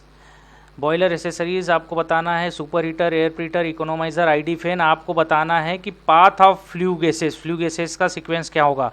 तो पहले तो होता है फोर्स ड्रॉट फैन, यहाँ पे 1 है, उसके बाद जाता है बॉयलर, देन स्टीम को टेम्परेचर बढ़ाएगा सुपर हीटर, देन वाटर का टेम्परेचर बढ़ाएगा इकोनोमाइजर, देन एयर का टेम्परेचर बढ़ाएगा air preheater, then induced ID fan, induced draught fan 6 है ना, देन चिमनी है ना। ये सीक्वेंस है। तो करेक्ट सीक्वेंस क्या होगा, सुपर हीटर पहले 1, सुपर हीटर देन इकोनोमाइजर, मतलब super heater 1, then economiser 2, then air preheater 3 and ID fan 4। Okay, तो 1 3 2 4, 1 3 2 4 देख लो, 1 3 2 4 correct answer is B. Question देखें 156, where is steam separator installed in the boiler. भाई साहब, इंस्टॉल्ड इन द बॉयलर, यहाँ पर steam separator लगा होता है। यहाँ पर हम बॉयलर के जस्ट पहले लगाते हैं स्टीम सेपरेटर, स्टीम सेपरेटर है ना। स्टीम सेपरेटर यहाँ पे लगाते हैं, कहाँ पे, जस्ट स्टीम टरबाइन के पहले, क्लोज टू द इंजन है ना, close to the engine. Economiser, air preheater, super heater नहीं, close to the engine. Correct answer is A है ना। इसमें अगर हम सेपरेटर्स की बात करें तो सेपरेटर 3 टाइप के होते हैं, बेफल्स, इम्पैक्ट टाइप, बेफल्स और impact type, reverse current and centrifugal. तो देखो बहुत आसानी से समझ में आ रहा होगा कि सेंट्रीफ्यूगल सेपरेटर का मतलब क्या है कि स्टीम में से वाटर को सेपरेट करना है ना, मास ऑफ वाटर को अलग कर देना है टोटल में से, mass of water plus mass of steam में से, है ना, मास ऑफ वाटर और मास ऑफ स्टीम में वाटर को सेपरेट कर देना है और स्टीम को हमें इंजन में भेज देना है, ये टरबाइन में भेज देना है। ठीक है, तो सेंट्रीफ्यूगल का मतलब क्या है, यहाँ पे ये जो डिवाइस लगा है ना, जो डिवाइस लगा है ये स्टीम सेपरेटर है, ये स्टीम सेपरेटर का काम क्या है, अगर ये सेंट्रीफ्यूगल फोर्स से वाटर पार्टिकल्स अलग हो जाएंगे सेंट्रीफ्यूगल फोर्स से और स्टीम अलग चली जाएगी, तो ये सेंट्रीफ्यूगल टाइप हो गया। रिवर्स करंट में क्या है कि एक बार स्टीम ऐसे घूमी, यहाँ से ऐसे घूमते हुए बीच में आपने वेफल्स लगा दी, है ना, तो मतलब एक टाइप की प्लेट्स लगा दी और फाइनली जब ऊपर निकलेगी तो ये रिवर्स करंट हो गया। और एक baffle and impact type, baffle और इम्पैक्ट टाइप का मतलब है कि जब स्टीम पास हो तो इस तरीके से बेफल से पास हो, इस तरीके से, है ना, यहाँ से, तो आते जाते फिर लास्ट में ये कंडेंसेशन यहाँ पर इकट्ठा हो जाएगा एक जगह पर, जो कंडेंस्ड वाटर होगा वो यहाँ पर कलेक्ट हो जाएगा। ठीक है, ज़्यादा नीड नहीं है, आपको 3 याद रखना है, बेफल्स और इम्पैक्ट टाइप, है ना। यहाँ पे तो करेक्ट आंसर ए हो गया, बेफल होती है, बेफल और इम्पैक्ट टाइप, रिवर्स करंट और सेंट्रीफ्यूगल। ओके, ये हम सेपरेटर, स्टीम सेपरेटर इसलिए लगाते हैं ताकि मॉइस्चर कंटेंट को रिमूव कर सकें, जिससे टरबाइन की ब्लेड की लाइफ बढ़ जाए। Question number 157, which of the following is not a valid type of steam separator. Baffle होता है भाई साहब, बेफल होता है, ये तो ओके है।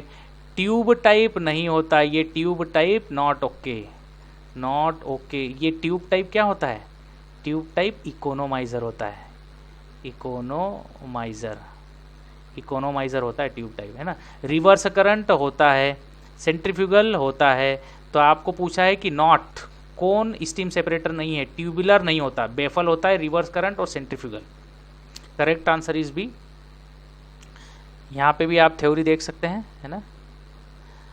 Question number 158, which of the following is not a heat recovery equipment. Heat recovery equipment देख लो भाई, सुपर हीटर हीट को रिकवर कर रहा है ना, हीट को रिकवर कर रहा है, इकोनोमाइजर करता है, एयर प्रीटर करता है, स्टीम सेपरेटर नहीं करता, फीड वाटर हीटर करता है, स्टीम सेपरेटर कोई हीट को यूटिलाइज नहीं करता। करेक्ट आंसर क्या है, डी, है ना, correct answer is D.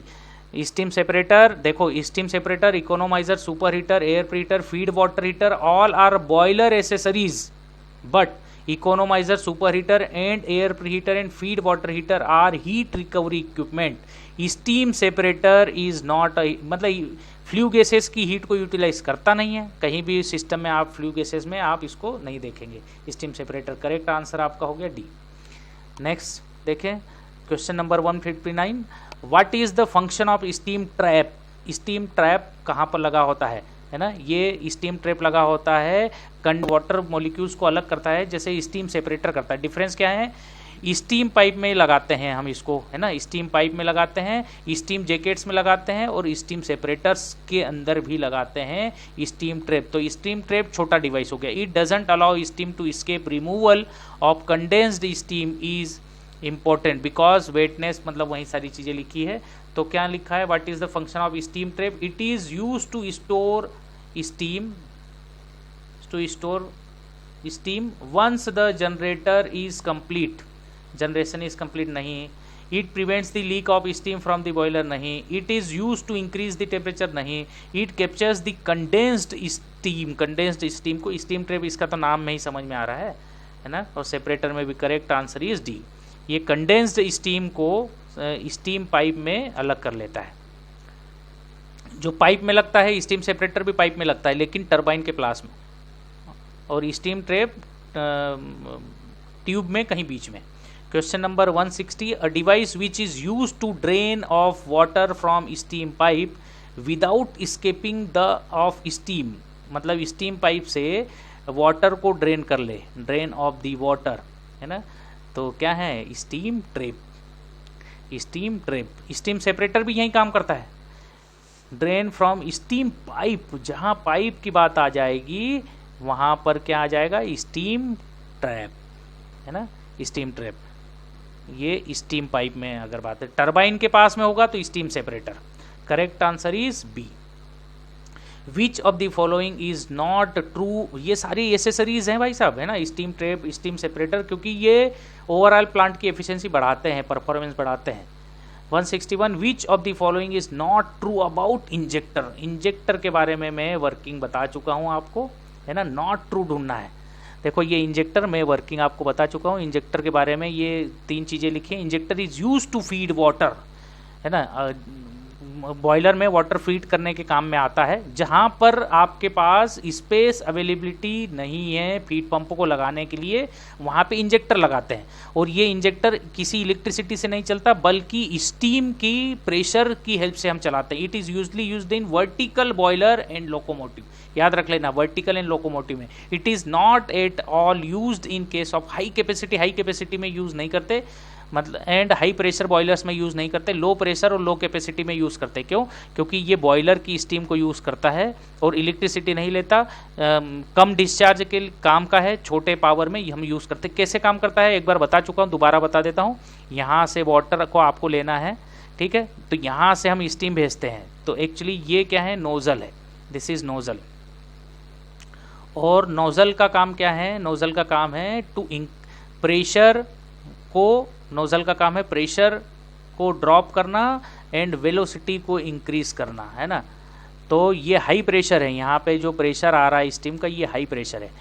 High pressure steam जब इस कोन के अंदर, नोज़ल के अंदर जाएगी, कन्वर्जिंग डाइवर्जिंग नोज़ल, मेरे लेक्चर नंबर 40 बना रखा है, उसमें थर्मोडाइनमिक्स में डिटेल्ड शानदार लेक्चर है, आप देखिए उसको। अल्टीमेट नोज़ल के बारे में कंप्लीट इन्फॉर्मेशन आपको, कन्वर्जेंट डाइवर्जेंट नोज़ल में वेलोसिटी और प्रेशर हमेशा क्यों बढ़ते हैं, चाहे मतलब एरिया कम करो चाहे एरिया बढ़ाओ, वहाँ से आपको कंसेप्ट मिलेगा। दिस इज़ वेलोसिटी, है ना, वेलोसिटी, वेलोसिटी को बढ़ाता है। कंटिन्यूस प्रेशर ड्रॉप होगा, वेलोसिटी बढ़ाएगा, ये काम है नोज़ल का। तो यहाँ से जब एंटर कर रहा है तो इस पर्टिकुलर सेक्शन पे प्रेशर हो जाएगा लो, प्रेशर हो जाएगा लो, और यहाँ पे जो वाटर का प्रेशर है ये क्या होगा, हाई। जब स्टीम फ्लो होकर के जाएगी हाई प्रेशर से, तो pressure is converted into kinetic energy, और हाई काइनेटिक एनर्जी से जब निकलेगा तो यहाँ पर प्रेशर ड्रॉप होगा, और ऑटोमेटिक हाई प्रेशर से लो प्रेशर, देन ये चले जाएगा किसमें, बॉयलर में, फीड टू द बॉयलर। इस तरीके से काम करता है। तो आपको याद रखना है, गलत चीज़ ढूंढना है इसमें आपको। ट्रू क्या है, not true, not true. It feeds water into the boiler, okay है। Kinetic energy of steam is utilise to increase the velocity of the feed water, बिल्कुल सही बात। It is used where there is isn't enough space to install feed water, ये भी बिल्कुल सही बात है ना। यहाँ पर लिखा है कि कम स्पेस में हम इसको यूज़ करते हैं, जहाँ स्पेस कम है। It is ideal for high capacity, गलत बात है ये। लो कैपेसिटी में यूज़ करते हैं, लो प्रेशर में यूज़ करते हैं। आपको गलत ढूंढना था, करेक्ट आंसर इज डी। ये बॉयलर माउंटिंग्स हैं, बॉयलर एसेसरीज है। 3 चीज़ें याद रखना है, boiler mounting, safety, control and measurement, और boiler accessories efficiency and performance and smooth working. अब तो खटाक से देख लेंगे बॉयलर माउंटिंग क्या होंगी। Boiler mounting, boiler mounting fusible plug is mounting, बिल्कुल सही है। ABCD लिख देता हूँ, A, B, C और D। Boiler mounting, fusible plug क्या है, fusible plug is safety device, boiler mounting 1। Boiler accessories, steam trap, अभी अभी हमने पढ़ा है ना, boiler accessories. Benson boiler, no drum, Benson boiler में कोई ड्रम नहीं होता, D। बेंसन बॉयलर का 4, है ना। और लोफलर, ये हमने अभी तक पढ़ा नहीं है, तो इसको इनडायरेक्ट हीटिंग में आ गया 3, ओके। तो 1 2 4 3, 1 2 4 3, करेक्ट आंसर इज C। कैसे आया ये भी देख लो। तो ये नो ड्रम क्यों लिखा है, बेंसन बॉयलर के बारे में मैंने lecture number 4 L4 lecture number 4 में मैंने इसको दिखाया है, बेंसन बॉयलर को। अगर किसी को देखना है तो वहाँ देख सकता है। ये बेंसन बॉयलर होता है, इसको वंस थ्रू बॉयलर भी बोलते हैं, सुपर क्रिटिकल बॉयलर भी बोलते हैं। इसमें कोई ड्रम नहीं होता, ये जब यहाँ ट्यूब से निकलेगी, ये वाटर आया तो पहले गर्म हुआ, इसमें कोई ड्रम नहीं है, ये ट्यूब से ही वाटर फ्लो हो रहा है, धीरे धीरे वाटर स्टीम बन जाएगा, सुपर हीटेड स्टीम, देन ये हम इसको यूज़ कर लेंगे। बता दिया है मैंने, आप लेक्चर नंबर 4 को फॉलो कर सकते हैं। Okay students, thanks for watching video platinum study classes.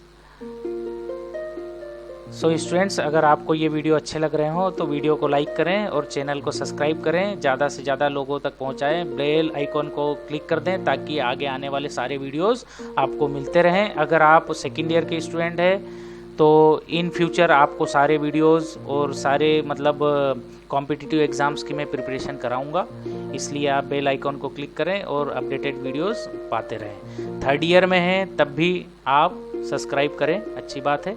Even final year में हैं तब भी उनको स्टडी मटेरियल मिलेगा। Okay, thank you students.